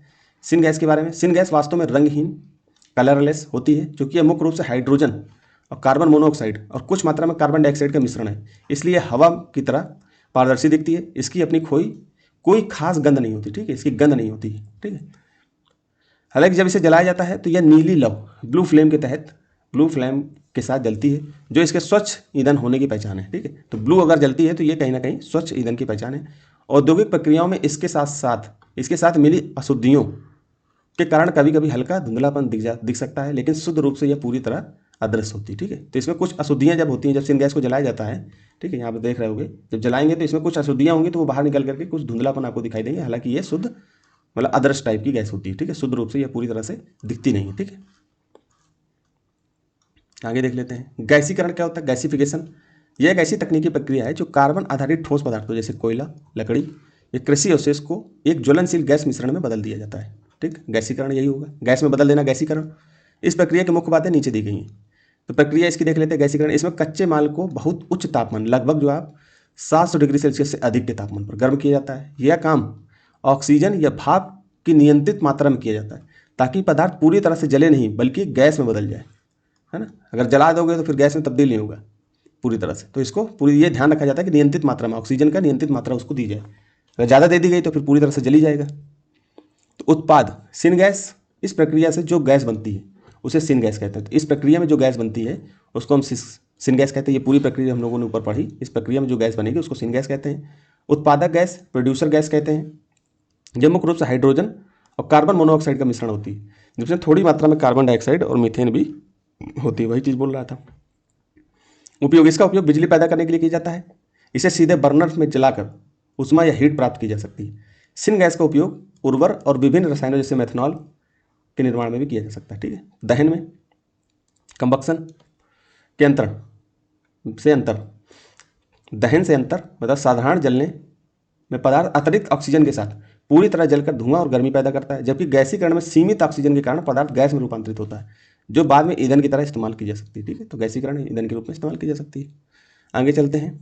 थोड़ी सी वीडियो दोस्तों लंबी होगी, 2 घंटे के आसपास होगी, तो मैनेज करना। ठीक है, अब कह रहा है CFC क्लोरोफ्लोरोकार्बन, जो ओजोन ह्रास पदार्थों के रूप में चर्चित है, उनका प्रयोग। अब इसके बारे में 2012 में तो क्लोरोफ्लोरोकार्बन पूछ लिया गया। अब आगे चल करके इसके लिए जो प्रयास किए जाएंगे उससे संबंधित UPSC प्रश्न पूछेगा। तो इसके बाद 2013, 14, 15, 16, 20 तक बीच में पूछेगा इससे संबंधित प्रश्न। तो अब हमने 2023 का लगाया तो इससे संबंधित प्रश्न नहीं मिला। 24 में हालांकि मैंने बहुत ज़्यादा नहीं खोजा, गैस से संबंधित प्रश्न आपको दिखाई चुका हूँ। तो ऐसे प्रश्नों को आपको ध्यान से पढ़ना है। इनके बारे में, जैसे क्लोरोफ्लोरोकार्बन के बारे में और अच्छे से आपको ध्यान से, हालांकि मैं यहाँ पर लगभग आपको ठीक ठाक बता ही देता हूँ, लेकिन आपको अपने स्तर से भी तैयारी करनी है। तो क्लोरोफ्लोरोकार्बन जो ओजोन ह्रास पदार्थों के रूप में चर्चित है, उनका प्रयोग किया जाता है किसमें। अब नॉर्मल देखो, सुगट फोम के निर्माण में होता है, पता नहीं भैया, लेकिन हम मान लेंगे हो सकता है। हल्का पढ़ते भी होगे आपको, अभी मैं कॉमन सेंस लगा रहा हूँ इसलिए ज़्यादा इसके बारे में नहीं बताऊँगा। थोड़ा देखो, ट्यूबलेस टायरों के निर्माण में होता है। अब आपको देखो, ट्यूबलेस टायर जो होते हैं आपके कार्बन से बने होते हैं, उसमें नाइट्रोजन वगैरह डाली जाती है और भी चीज़ें जो इस्तेमाल की जाती है। तो थोड़ा सा लग रहा होगा कि इसमें क्लोरोफ्लोरोकार्बन तो नहीं होगा, ठीक है, थोड़ा सा कॉमन सेंस लगेगा। तो 2 जहाँ जाए उसको हटाओ, 1 कटा। जैसे आपको थोड़ा सा भी संशय हो ना, तुरंत उसको हटाने की कोशिश करोगे, आंसर तक पहुँच जाओगे। अब आपका डी हटा, ठीक। अब सिंपल देखना, एक आप बिल्कुल सही मान रहे हो, थोड़ा सा सही मान रहे हो, हाँ ठीक है, लेकिन अभी हम रोक रहे हैं।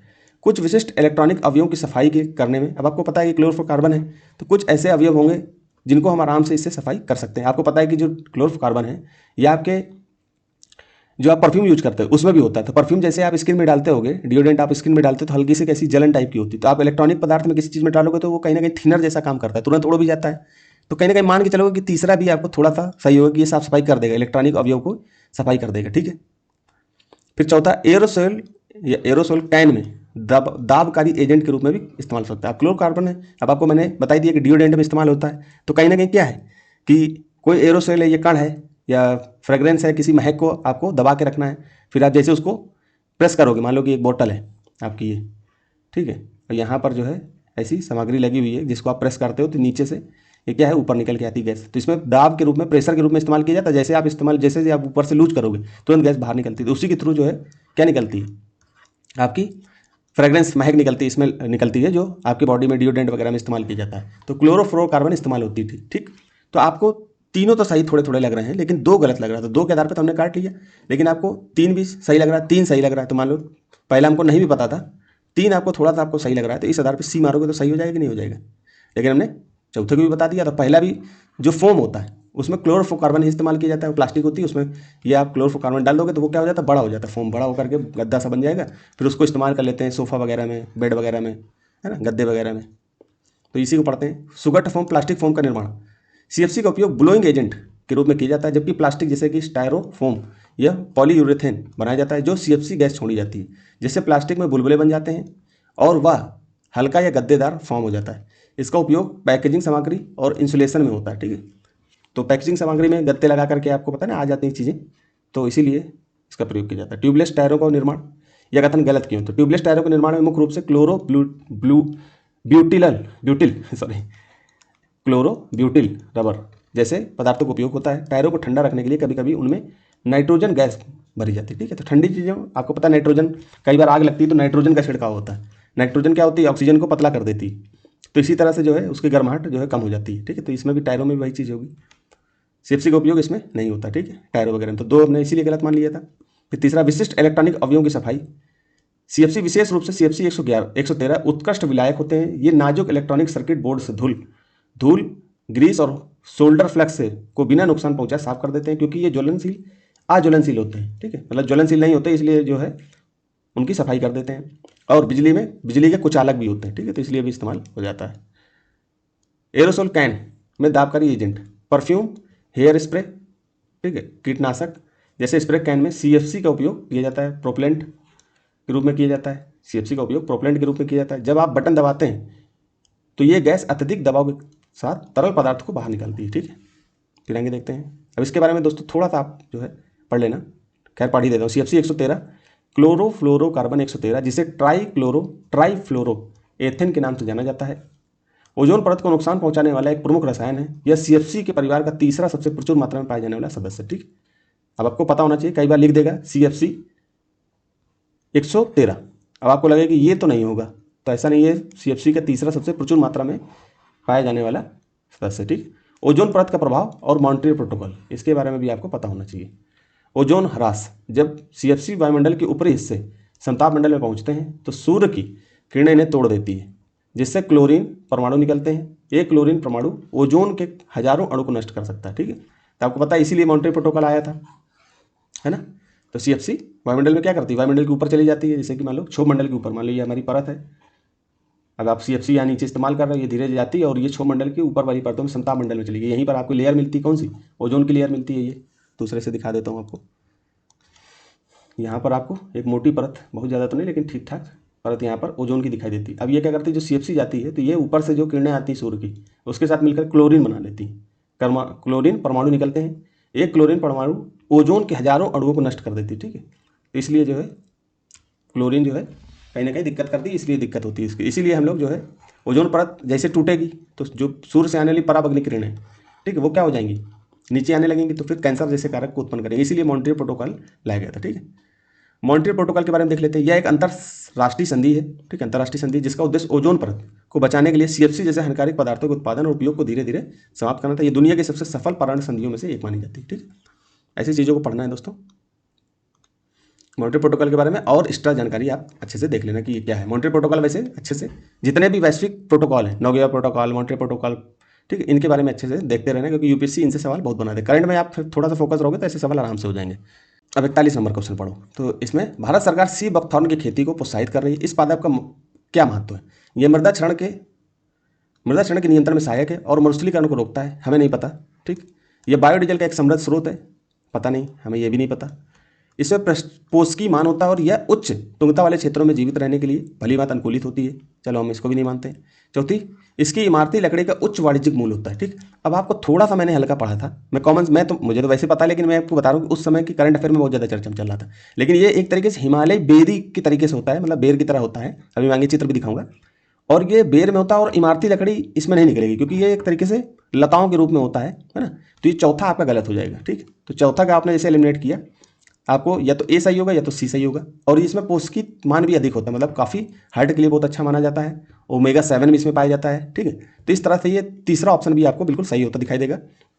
तो ए हमको पता भी नहीं था, तब भी हमने 3 को मार दिया और 1 3 सही हो जाएगा। वैसे भी आप देखोगे 2 के आधार पर भी इसको काट सकते हो कि बायोडीजल का समृद्ध स्रोत है। अब आप बताओ, लता है, लता मिलेगी, उसमें कौन सा ऐसा इतना ज़्यादा बायोडीजल का समृद्ध रिच सोर्स मिल जाएगा कि आप जो है सारी चीज़ें अगर मिलता होता तो इतना ज़्यादा चर्चा में होता कि हम बायोडीजल यूज करने लगते तो हम बाहर से क्यों मंगाते हैं? बहुत सारी चीज़ें बाहर से हम जीवाश्म ईंधन यूज करते हैं तो हम यही ना यूज कर लेते। तो इस तरह से भी आप कॉमन सेंस लगाओगे तो सही हो जाएगा, ठीक है। तो इस प्रकार सी सही है। पढ़ते हैं आगे। इसको थोड़ा सा आप देख लेना, है ना, पॉज करके इसको पढ़ते हैं। चलो कि 1 और 3 आपका सही है, ठीक है।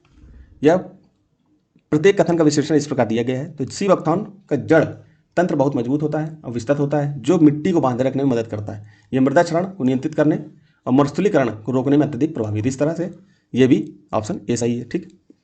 हालांकि कुछ शोधों में बायोडीजल के एक संभावित विकल्प के रूप में देखा जा गया है, लेकिन बायोडीजल का समृद्ध स्रोत, रिच सोर्स नहीं है। वही चीज़ मैंने बोली थी ना कि भारत सरकार इसे उद्देश्य के लिए प्रोत्साहित कर रही है, ठीक। यह पादप उच्च तुंगता हाई एल्टीट्यूड वाले क्षेत्रों में, ठंडे क्षेत्रों में जैसे लद्दाख और हिमाचल प्रदेश के कठोर वातावरण के लिए पूरी तरह से अनुकूलित है। मतलब ऊपर वाले क्षेत्रों में, आपको पहाड़ी वाले क्षेत्रों में दिखाई देगा, ठीक है। इसके बेरीज, मतलब बेरी में विटामिन सी, विशेषकर विटामिन सी, ठीक है, ओमेगा फैटी एसिड और एंटीऑक्सीडेंट भरपूर मात्रा में होते हैं, जिसका पोषकीय मान न्यूट्रिशनल वैल्यू बहुत अधिक है, ठीक है। मोदी जी भी इसकी बात बहुत, अपनी मन की बात कार्यक्रम में उन्होंने इसकी बात करी थी कि सी बकथॉर्न बहुत ज़्यादा रिच सोर्स वाला है और उसकी खेती को प्रोत्साहित करने के लिए ऐसा उन्होंने बोला था। चौथा क्यों गलत है? सी बकथॉर्न मुख्य रूप से लकड़ी, एक झाड़ी है, मतलब, ठीक है, श्रब है।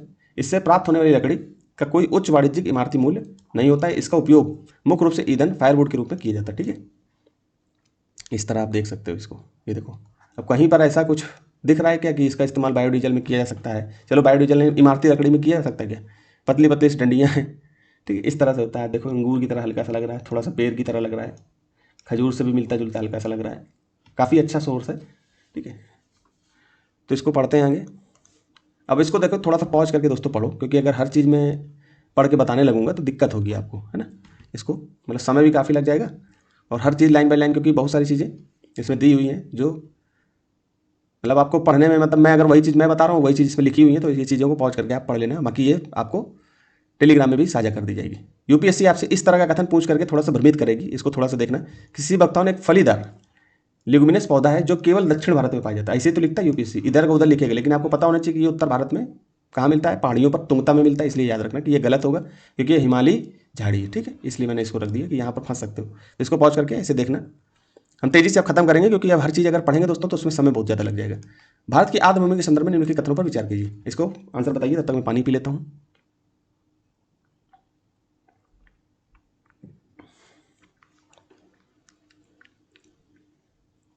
आर्द्र भूमि के अंतर्गत देश का कुल भौगोलिक क्षेत्र अन्य राज्यों की तुलना में गुजरात में अधिक है, ठीक है, अधिक अंकित है, ठीक। अब आपको पता होगा गुजरात में थोड़ा सा दलदली क्षेत्र भी है, कच्चा का क्षेत्र है, तो आप इसको मान सकते हो कि हाँ, पहला तो बिल्कुल सही लग रहा है, ठीक है। अब देखिए, कुछ चीज़ें मैं कॉमन सेंस इसलिए करा रहा हूँ कि हर चीज़ में कॉमन सेंस क्यों लगा रहा हूँ कि ऐसे क्वेश्चन कॉमन सेंस से हो सकते हैं। बाकी ये फैक्ट भी है, जब आपके आर्द्र भूमियों की सूचियाँ आती है तो ये चीज़ें जानकारी आपको करंट अफेयर में मिल जाती है। तो गुजरात तो है, लेकिन आप थोड़ा सा देखो कि भारत में तटीय आर्द्र भूमि का कुल भौगोलिक क्षेत्र आंतरिक आर्द्र भूमि के कुल भौगोलिक क्षेत्र से अधिक है। अब इसको क्यों मैं सही गलत मान लूँगा, क्योंकि आपको पता है कि जो आंतरिक क्षेत्र है और तटीय क्षेत्र है, तटीय क्षेत्र में हर जगह आपको पहली बात तो आर्द्रभूमि नहीं मिलेगी। ठीक है, आपको पता है कि आर्द्रभूमि ज़्यादातर आपको जो पूर्ववर्ती नदियाँ वहाँ के आसपास तो मिल जाएंगी, लेकिन पश्चिमी वाली नदियों में बहुत कम, मतलब आपको उतना नहीं मिलेंगी।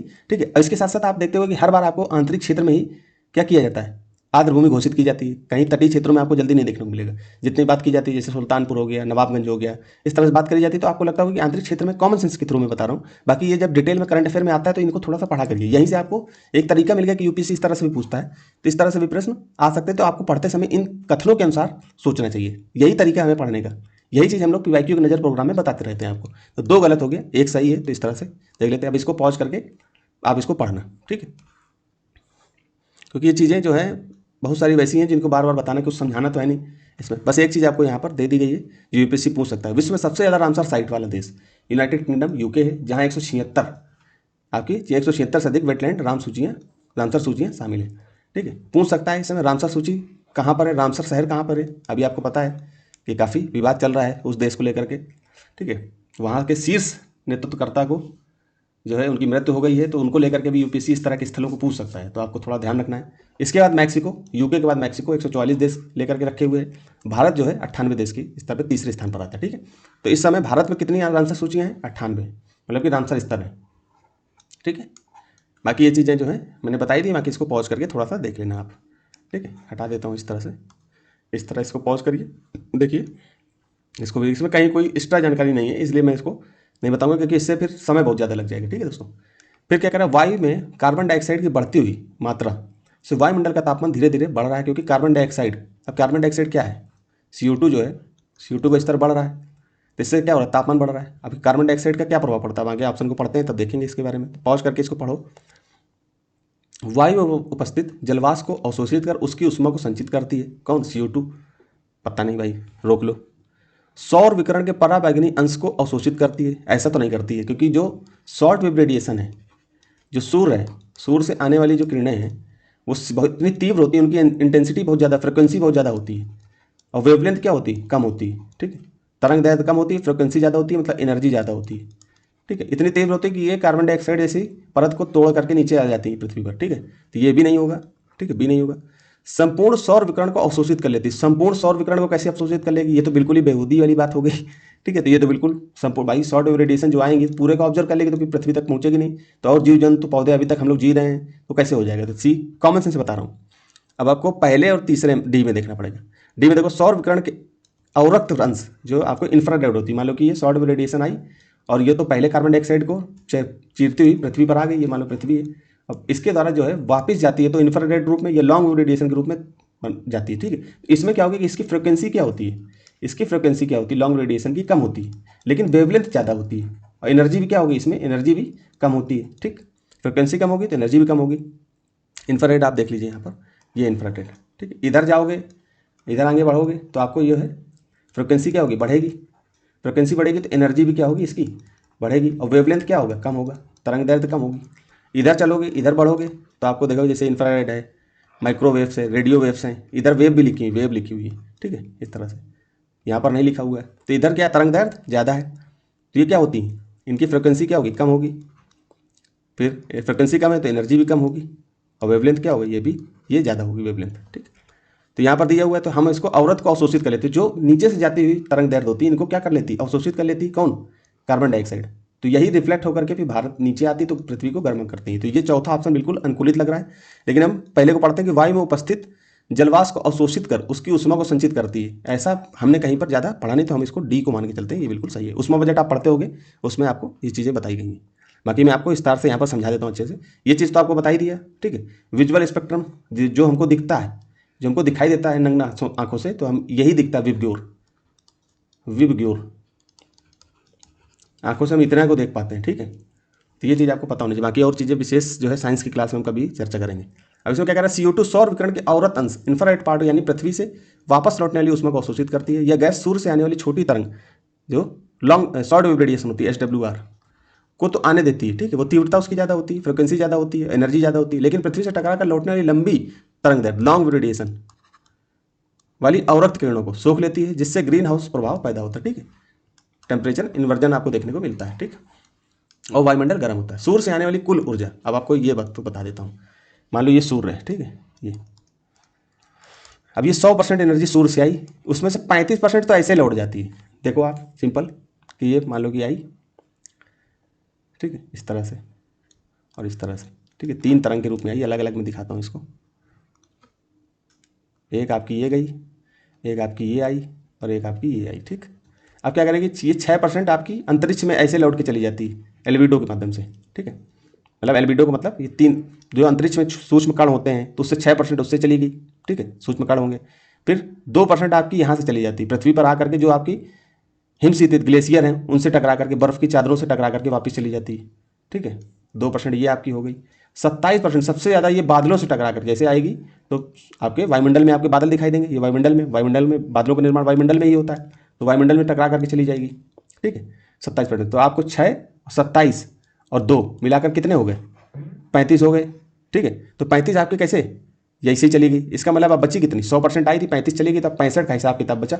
अब 65 कैसे जाती है, तो आपको पता होगा कि जब आपकी नीचे आती है सूर्यताप, तो ये 65 में से 14% जो है अवशोषित कर लिया जाता है, किसके द्वारा, बादलों के द्वारा।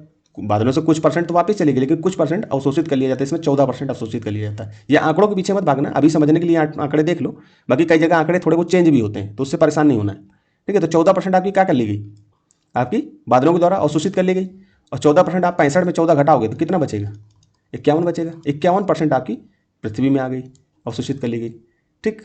इतना आपको पता चल गया। अभी 51% में क्या होगा कि आप देख भी पा रहे होगे कि इसमें से 51 14 65 हो गए। 65 ये आपका 14 तो आपको कैसे निकलेगा, ये अलग अलग माध्यमों से निकलेगा।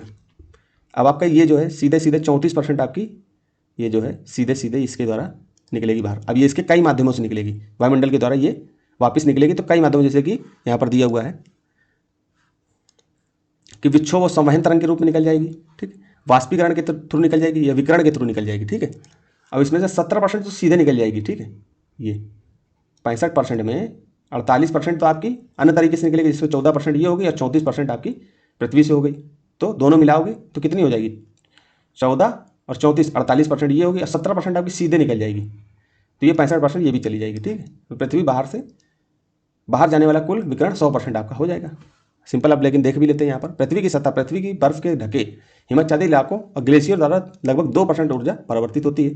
ऊर्जा का बाकी हिस्सा कहाँ जाता है, परिवर्तित होने वाला 35% आपका तो ऊर्जा ऐसे निकल जाती है। शेष 65% पृथ्वी ग्रहण करती है, जिसमें बादलों ने 14% ले लिया और पृथ्वी ने 51% ले लिया, ठीक। अब इसमें से वायुमंडल द्वारा अवशोषण 14% ऊर्जा सीधे वायुमंडल द्वारा सोख ली जाती है, ठीक। फिर पृथ्वी द्वारा अवशोषण केवल 51% सौर ऊर्जा ही वास्तव में पृथ्वी की सतह तक पहुँचती है, ठीक। मतलब पृथ्वी की सतह में जो है 51% पहुँचती है, बाकी वायुमंडल में तो 14% आई, उसमें से और चीज़ें आई तो वो तो पहले रिफ्लेक्ट होकर चली गई। 14% रुकी, लेकिन धीरे धीरे वो भी चली गई। यही 51% ऊर्जा बाद में पृथ्वी से गर्मी इंफ्रारेड रेडिएशन के रूप में बाहर निकलती है, ठीक है। पार्थिव विकिरण हम लोग बोलते हैं इसको, विकिरण के रूप में बाहर निकलती है। पार्थिव विकिरण मतलब वापस कैसे जाती है उसको समझ लें। यहाँ पर मैंने वही चीज़ समझाई यहाँ पर, ठीक। अब यहाँ पर इसको देख लेते हैं। पृथ्वी इस 51% को एक साथ नहीं बल्कि अलग अलग तरीकों से वापस भेजती है। सीधा विकिरण लगभग 17% ऊर्जा सीधे धरातल से अंतरिक्ष में चला जाता है विकिरण के माध्यम से, ठीक, सीधे चला जाएगा। बचा कितना, 34%। 34 में से 14 आपके बादलों में है, तो 14% बादल का हिसाब किताब बादल के हिसाब से होगा। बाकी जो 34% है ये कैसे निकलता है, तो वायुमंडल द्वारा सोख ली जाती है, जो बाद में धीरे धीरे अंतरिक्ष में जाती है। ये तीनों रूप कैसे हैं, जैसे विक्षोभ और संवहन। जैसे हवा चली, आपको पता है कि संवहन तरंग के रूप में हवा नीचे से ऊपर की ओर जाती है, तो 9% आपको उससे चली गई, ठीक है। वाष्पीकरण, अब आपका जो है जैसे मान लो ये जल है, ठीक है, ये जल है, ये जल है। अब जल में क्या होता है कि संवेदनशील उष्मा होती है। संवेदनशील उष्मा जब सूर्य के प्रकाश में तापमान बढ़ेगा तो ये संवेदनशील उष्मा गुप्त उष्मा में चेंज होगी। गुप्त उष्मा में चेंज होने के बाद ये ऊपर की ओर जाएगी, ठीक है। तो इसमें भी जो है कुछ उष्मा निकल करके वाष्पीकरण के माध्यम से लगभग 19% निकल जाती है, ठीक।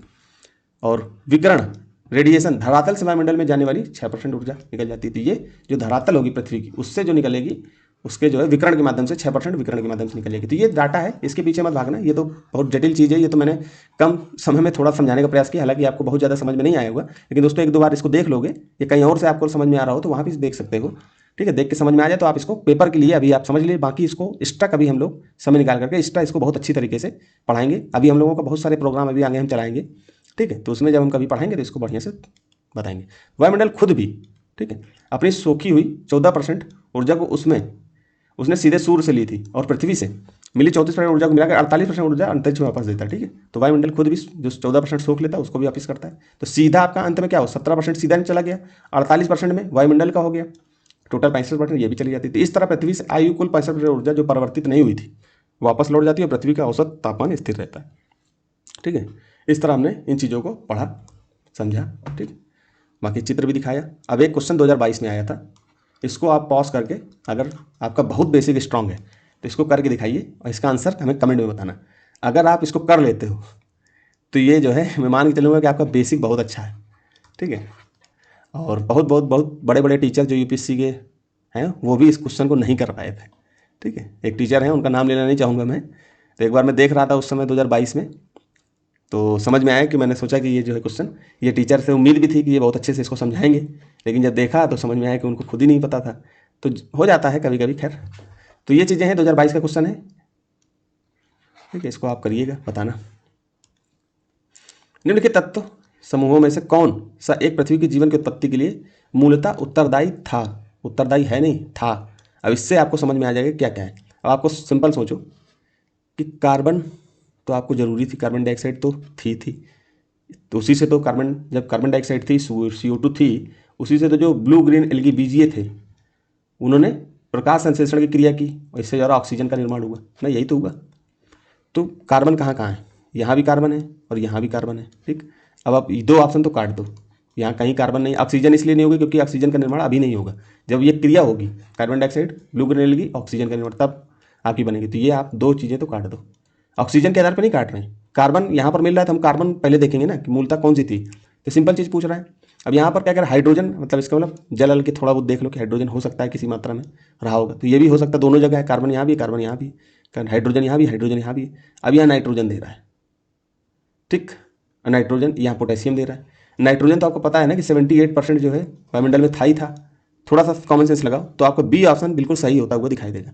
ठीक है, अब आपको देखना पड़ेगा, इस तरह क्वेश्चन यूपीएससी पूछ लेते, देखिए पूछा हुआ है इस तरह से, कार्बन डाइऑक्साइड मात्रा, ये गैसों के बारे में थोड़ी सी जानकारी होगी तो ये सही हो जाएगा। तो इस तरह से आपका कार्बन हाइड्रोजन बी ऑप्शन सही हो जाएगा, मैंने बी यहाँ पर बताया। ठीक, ये कॉमन सेंस है। अब इसको ये चीज़ें बताने की जरूरत नहीं है दोस्तों, तो ये चीज़ें आपको पॉज करके देख लेनी है। ठीक है, क्योंकि अब हर चीज़ जैसे जहाँ पर समझाना है वहाँ तो मैं समझा रहा हूँ, लेकिन जहाँ पर समझाने की जरूरत नहीं है वहाँ पर समय को, क्लास को बढ़ाना जरूरी नहीं है। तो ये चीज़ें दी हुई हैं, ये बेसिक चीज़ें हैं, आपको पढ़ी होंगी तो ये चीज़ें पता चल जाएंगी, पीडीएफ में आपको दे दी जाएंगी, आप पीडीएफ में देख लेना। अब ये निम्नलिखित में से रक्षित क्षेत्र, प्रोटेक्टेड एरिया कौन कौन से हैं?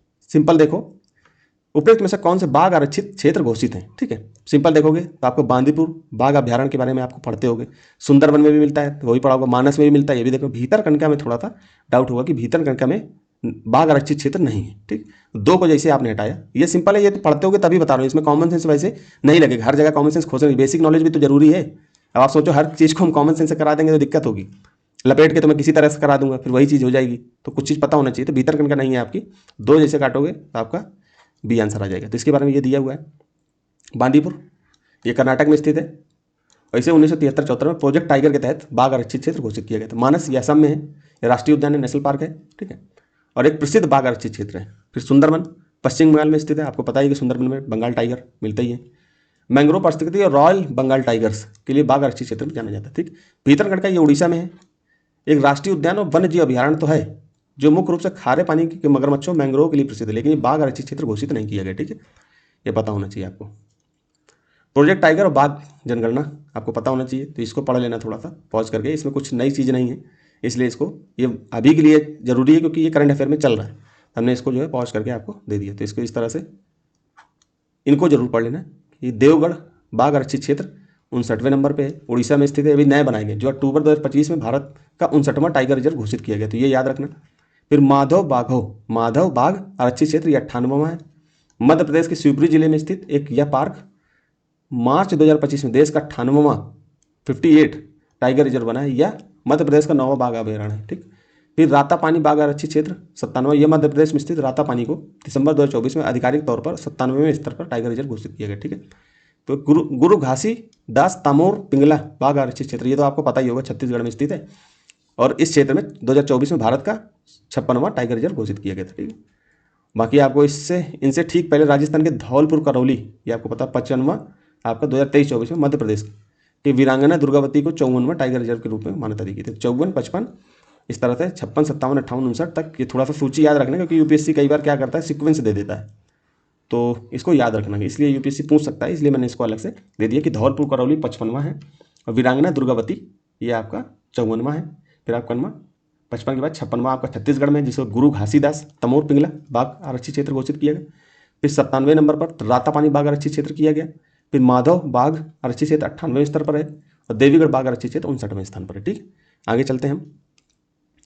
भारत के निम्नलिखित में से किस वर्ग के आरक्षित क्षेत्रों में स्थानीय लोगों को जीव भार एकत्रित करने और उसके उपयोग की अनुमति नहीं है? ठीक, अब आप इसमें कॉमन सेंस लग सकता है, लेकिन हम लगाएंगे नहीं, क्योंकि ये बेसिक चीज़ें हैं, बेसिक नॉलेज है, आपको पता होना चाहिए। ठीक है, तो आपको पता होगा राष्ट्रीय उद्यान जो नेशनल पार्क है उसमें आपको ये अनुमति नहीं मिलती। बाकी आपके बायोस्फीयर रिजर्व, जयमंडल आरक्षित क्षेत्र, बायोस्फीयर रिजर्व जो होते हैं उसमें आपका 3 जोन होते हैं। ठीक है, ये 3 जोन में आपको कुछ अनुमति, आपका ये जो कोर जोन होता है इसमें आपको नहीं दिया जाता अनुमति। बाकी 2 जोन, बफर जोन और ट्रांजिशन जोन में आपको अनुमति दे दी जाती है। तो ये आपका बफर जोन हो गया, ये आपका ट्रांजिशन जोन हो गया, तो यहाँ पर आपको दे दिया जाता है थोड़ी सी अनुमति। तो इसको भी बहुत नियमित रूप से दिया जाता है, किस चीज़ के लिए है? ठीक है, तो कोर में नहीं दिया जाता है, लेकिन 2 आपके क्षेत्र में दिया जा सकता है, कोर में नहीं दिया जाएगा, लेकिन बाहर वाले क्षेत्रों में दोनों में, बफर और ट्रांजिशन जोन में दिया जा सकता है, इसलिए जो है ये आपका गलत हो जाएगा। ठीक है, अब दूसरा सही है, लेकिन रामसर सम्मेलन में घोषित आर्द्रभूमि, इसमें तो आपको लग रहा होगा कि इसमें तो कोई ऐसा लग नहीं रहा है कि इसमें तो कोई भी जा आ सकता है। वन्य जीव वाइल्ड लाइफ सेंचुरी जो होती हैं उसमें भी जा सकते हैं, लेकिन राष्ट्रीय उद्यान में थोड़ा सा ध्यान रखा जाए, तो उसमें आपको अनुमति नहीं दी जाती। ठीक है, इस तरह कुछ चीज़ें बेसिक हैं, इसलिए आपको थोड़ा सा ध्यान रखना है। वन्य जीव संरक्षण अधिनियम 1972 के तहत राष्ट्रीय उद्यान सबसे प्रतिबंधित श्रेणी के संरक्षित क्षेत्र हैं। यहाँ स्थानीय लोगों को जीव भार, मतलब जैसे लकड़ी, जलाऊ लकड़ी, चारा, लघु वन उपज एकत्रित करने उपयोग की अनुमति पूरी तरह से प्रतिबंधित है। ठीक है, इसीलिए ये आपका गलत हो जाएगा। राष्ट्रीय उद्यान, यहाँ पारिस्थितिकी तंत्र की अखंडता बनाए रखने के लिए किसी भी मानवीय हस्तक्षेप की अनुमति नहीं होती है। जीव अभ्यारण्य, वाइल्ड लाइफ सेंचुरी, यहाँ मुख्य वन्य जीव वार्डन जो होते हैं उनकी अनुमति से कुछ सीमित मानवीय गतिविधियाँ जैसे कि चराई, लघु वन उपज की उपग्रह अनुमति दी जा सकती है। ठीक, फिर जीवमंडल, जैवमंडल आरक्षित क्षेत्र, बायोस्फीयर रिजर्व, इनके बफर और संक्रमण, ट्रांजिशन जोन और बफर जोन क्षेत्रों में सतत उपयोग अनुसंधान की अनुमति तो है, लेकिन कोर जोन में नहीं मिलती है। 2 जोन में है, तो हम इस तरह से इसको मान सकते हैं। और रामसर आर्द्रभूमियाँ जो होती हैं विवेकपूर्ण उपयोग के सिद्धांतों पर आधारित होती है, जिसमें स्थानीय समुदायों द्वारा संसाधनों का सतत उपयोग शामिल होता है। ठीक, इस बात है। अब हम 2 चीज़ों को और पढ़ते हैं, कंजर्वेशन रिजर्व और आपका कम्युनिटी रिजर्व। अब आप ये बताओ कि जैसे ये मान लो नेशनल पार्क है, ठीक, ये नेशनल पार्क है और ये आपका वाइल्ड लाइफ सेंचुरी है। ठीक, ये एक नेशनल पार्क है और ये एक नेशनल पार्क है मान लो। ठीक, ये वाइल्ड लाइफ सेंचुरी है एक, और ये एक वाइल्ड लाइफ सेंचुरी है। ठीक, अब क्या है कि 2 नेशनल, मतलब एक नेशनल पार्क है दूसरा वाइल्ड लाइफ, बीच में कोई जगह जो है एक तरीके से गलियारे के रूप में यहाँ भी पेड़ उगे हुए हैं। तो ये क्षेत्र क्या होता है, कई बार पेड़ उगे रहते हैं, तो जो जानवर यहाँ से यहाँ जाते हैं, ठीक है, तो ये गलियारा का रूप में काम करते हैं। कई बार 2 नेशनल पार्कों के बीच में भी गलियारा बना होता है। तो कई बार क्या होता है, यहाँ पर कम्युनिटी कुछ ऐसी होती हैं, जैसे कि आप राजस्थान में जाओगे तो बिश्नोई समाज जो है पर्यावरण को लेकर के बहुत ज़्यादा सतर्क, मतलब कि ध्यान देता है। ठीक है, आप उत्तर पूर्वी राज्यों में चले जाओगे तो जनजातीय क्षेत्र हो जाएंगे, और भी मध्य प्रदेश अलग अलग राज्यों में जाओगे तो वहाँ भी कुछ जनजातीय क्षेत्र होते हैं जिनके अपने सामुदायिक रिजर्व होते हैं, मतलब समुदाय के आधार पर खुद निजी भी, मतलब कि उनके वन वगैरह होते हैं, जंगल होते हैं वनों के, और वैसे भी जो है समुदाय के भी होते हैं। तो कई बार क्या होता है कि इनके बीच में आ जाते हैं यहाँ पे। ठीक है, इनके यहाँ पर क्षेत्र में आ जाते हैं। मैं दूसरे पेन से दिखाता हूँ, दूसरे पेन से कि मैं इससे दिखाता हूँ। तो ये मान लो आपका ये क्षेत्र आपका कैसा क्षेत्र है, गलियारा वाला क्षेत्र है। 2 यहाँ पर भी मान लो ये वाला क्षेत्र, ठीक है, इसको ये, ठीक है, तो ये बीच वाला क्षेत्र जो है आपका हो गया,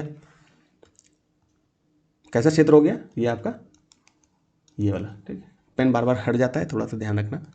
ठीक है, ये वाला ट्रांजिशन, तो ये बीच का क्षेत्र कम्युनिटी रिजर्व और कंजर्वेशन रिजर्व। तो कम्युनिटी रिजर्व में क्या होता है, ये बात से ही पता चल रहा होगा आपको कि कम्युनिटी रिजर्व में क्या होता है कि वहाँ के स्थानीय लोग जो होते हैं उनका अधिकार होता है। ठीक है, तो वो क्या होता है, कई बार सरकार को वो अपनी भूमि दे देते हैं, सरकार उनसे बोलती है कि भाई इनमें जानवर आते जाते रहते हैं, तो ये क्षेत्र हमको दे दो। ठीक, लेकिन इनको परमिशन दी जाती है, जैसे कि खेती वेती करने की परमिशन इनको दे दी जाती है कि चलो ये क्षेत्र है, आप इसमें थोड़ी बहुत खेती कर सकते हो, लेकिन बहुत वैसी खेती नहीं करनी, वो तो सरकार परमिट करती है कौन सी चीज़ खेती करनी। कहीं ऐसा ना हो कि कहीं कोई चीज़ ऐसी इस्तेमाल करो पेस्टिसाइड वगैरह जिसको जानवर खा ले और मर जाए, तो इस तरह से उनको ध्यान, अनुमति जो है बहुत अनुमति जो सरकार से लेनी पड़ती है। ठीक है, तो कम्युनिटी रिजर्व और कंजर्वेशन रिजर्व, कंजर्वेशन रिजर्व जो होता है वो पूर्णतः सरकार द्वारा, गवर्नमेंट का होता है। ठीक है, जैसे मान लो कि एक नेशनल पार्क है, दूसरा वाइल्ड लाइफ सेंचुरी है, दूसरा एक नेशनल पार्क है, दूसरा नेशनल पार्क के बीच में जो क्षेत्र है, wild life sanctuary, 2 wild life sanctuary के बीच का क्षेत्र है, तो कई बार क्या होता है, इनके बीच का क्षेत्र सरकार की ही भूमि होती है, लेकिन वहाँ पर वो जो है ना तो नेशनल पार्क में आती है, ना वाइल्ड लाइफ सेंचुरी में आती है, ना दो वाइल्ड लाइफ सेंचुरी के बीच में होती है, दोनों में नहीं आती। तो ऐसे क्षेत्र को भी कंजर्वेशन रिजर्व घोषित कर दिया जाता है। तो यहाँ पर कंजर्वेशन रिजर्व में क्या होता है, सरकार का पूर्ण नियंत्रण होता है। और कम्युनिटी रिजर्व में क्या होता है कि सरकार का इसमें भी नियंत्रण होता है, लेकिन समुदाय की जमीन होती है तो हल्का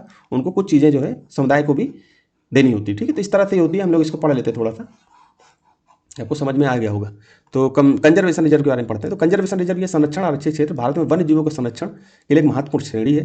यह मुख्य रूप से उन क्षेत्रों में बनाया जाता है जो राष्ट्रीय उद्यानों और अभ्यारण्यों के आसपास स्थित होते हैं। यह दो संरक्षित क्षेत्रों को आपस में जोड़ते हैं। ठीक है, आसपास भी हो सकते हैं, क्योंकि देखिए इसलिए रखा जाता है क्योंकि मान लो ये नेशनल पार्क है, ठीक है, और ये आपका वाइल्ड लाइफ सेंचुरी है। यह हो सकता है कि दोनों के बीच का क्षेत्र भी हो सकता है, और यह तो नेशनल पार्क जैसे मान लो ये है, ये यहाँ पर वाइल्ड लाइफ सेंचुरी है, वाइल्ड लाइफ सेंचुरी। तो इनके आसपास भी कुछ क्षेत्र ऐसे जहाँ पर जानवर जाते आते रहते हैं, तो उनको भी सरकार अपने रिजर्व में रख लेती है। ठीक है, तो ऐसे क्षेत्र भी होंगे, ये नहीं कि गलियारा है तो गलियारा को केवल सही करो। ठीक है, तो आसपास के क्षेत्र होते हैं। तो यह मुख्य रूप से उन क्षेत्रों को लिया जाता है जो राष्ट्रीय उद्यान और अभ्यारण्यों के आसपास स्थित होते हैं। यह दो संरक्षित क्षेत्रों को आपस में जोड़ते हैं।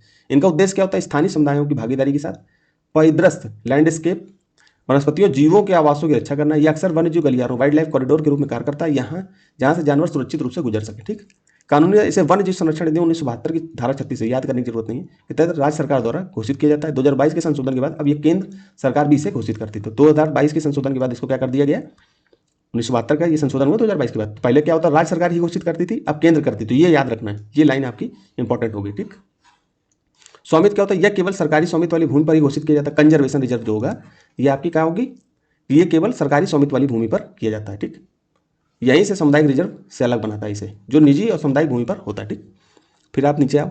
इसका प्रबंधन संरक्षण आरक्षित प्रबंधन समिति, कंजर्वेशन रिजर्व मैनेजमेंट समितियां होती हैं। तो संरक्षण आरक्षित प्रबंधन समितियां द्वारा किया जाता है, जिसमें स्थानीय लोगों और वन विभाग के प्रतिनिधि शामिल होते हैं।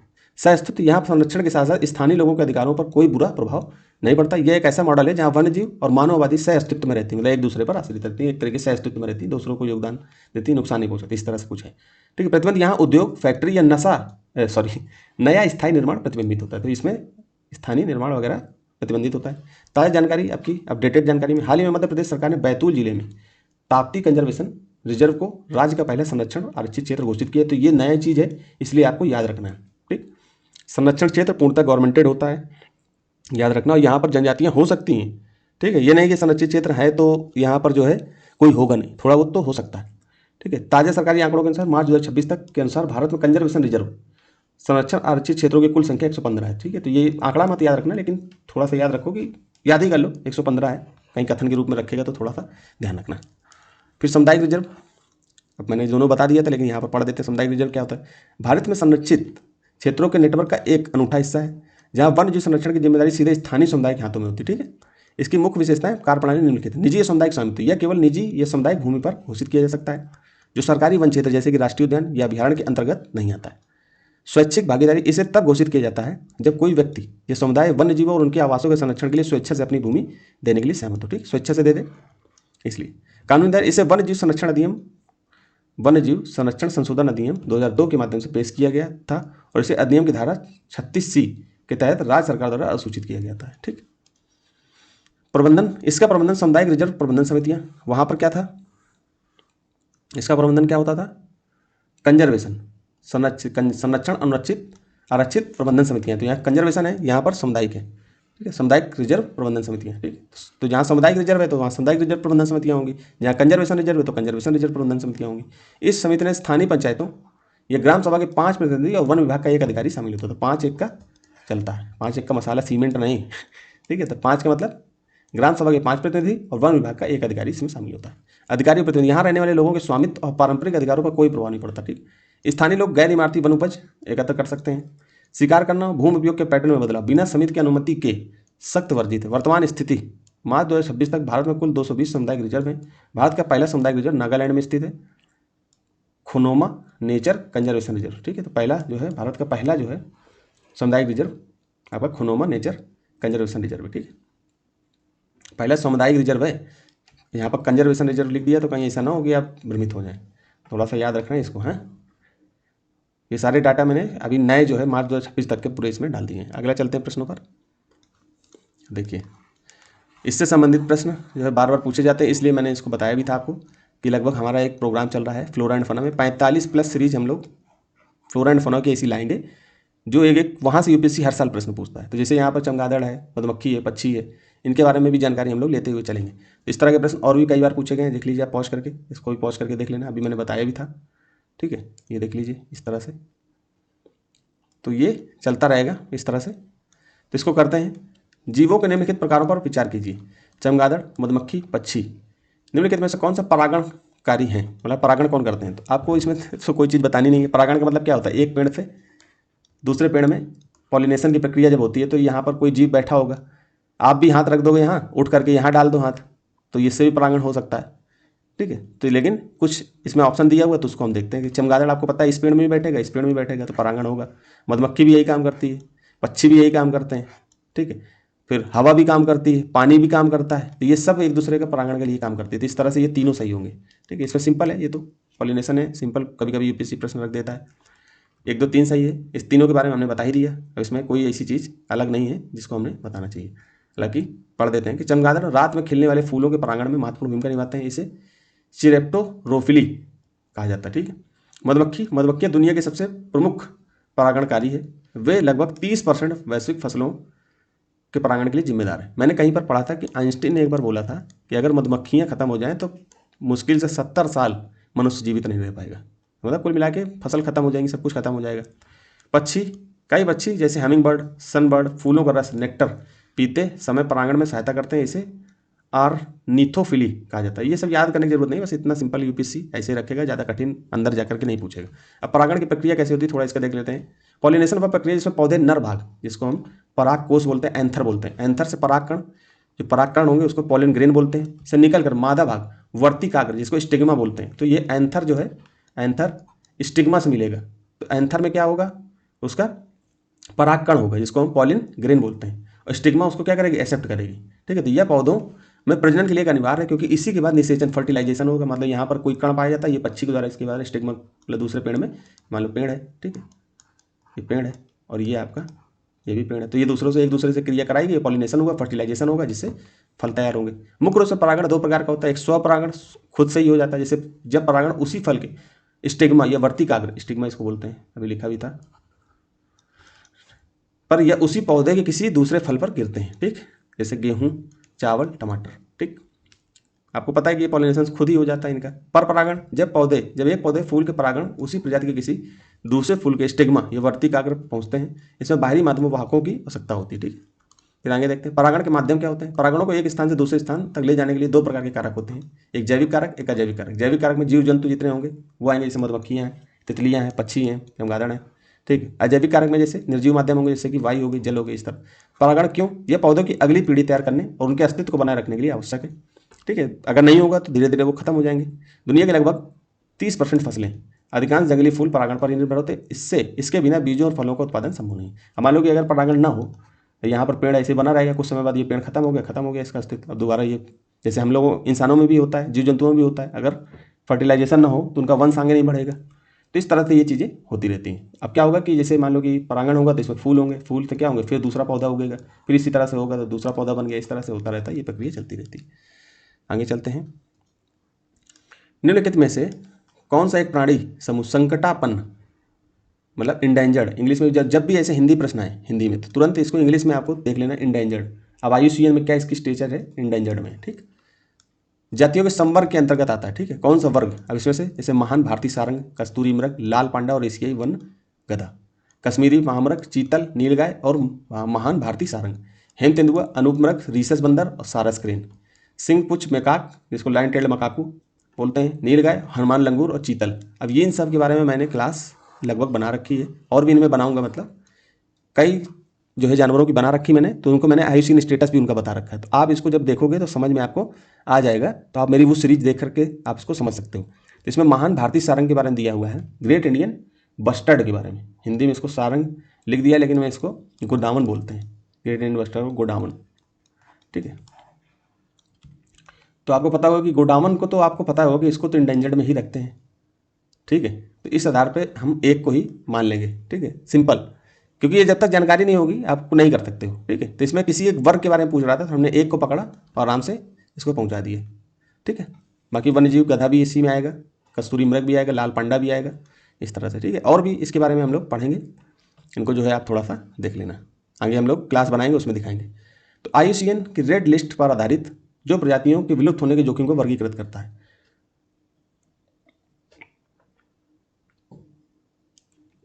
पानी पी रहा था दोस्तों काफ़ी देर, 1.5 घंटे के ऊपर क्लास हो गई। तो विकल्प एक सही है। क्यों है कि भारतीय सारंग, महान भारतीय सारंग में ग्रेट इंडियन बस्टर्ड, कस्तूरी मृग, लाल पांडा और एशियाई वनगता, इस श्रेणी के सभी प्राणी संकटापन्न, इंडेंजर्ड या गंभीर रूप से संकटापन्न, क्रिटिकल इंडेंजर्ड श्रेणी में आते हैं। उदाहरण के लिए महान भारतीय सारंग गंभीर रूप से संकटापन्न है, क्रिटिकल इंडेंजर्ड है। यहाँ पर मैंने क्रिटिकल इंडेंजर्ड बताया था कि इंडेंजर्ड बताया था, क्रिटिकल इंडेंजर्ड बताया था, ठीक है, स्थिति बहुत नाजुक है।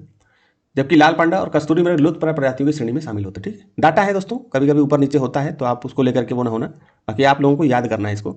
अन्य विकल्प क्यों गलत है, तो ये सब आपकी चिंताजनक लिस्ट के आंसर में है। नीलगाय, चीतल, अब ऐसे भी देख लो कि नीलगाय है, कॉमन सेंस भी लगाता है कि नीलगाय आपकी यहाँ भी है, ठीक है, नीलगाय यहाँ भी है। नीलगाय तो वैसे भी भारत में बहुत ज़्यादा मिलती है, तो उसको इंडेंजर्ड में, क्रिटिकल इंडेंजर्ड में क्यों रखेंगे, तो 2 तो वैसे ही कट गया, ठीक है। हिम तेंदुआ, अनूप मृग, आपको पता है अनूप मृग, क्रेन, सारस, ये भी आपको जब आप इनके बारे में निकालोगे ना तो आपको सब समझ में आ जाएगा, ठीक है। फिर रिसर्च बंदर, इसके बारे में भी आप थोड़ा सा देख लेना, ठीक है। पॉज करके दोस्तों देखते रहना, क्योंकि फिर वीडियो बहुत लंबी हो जाएगी, ठीक है। इनको पॉज करके थोड़ा पढ़ना।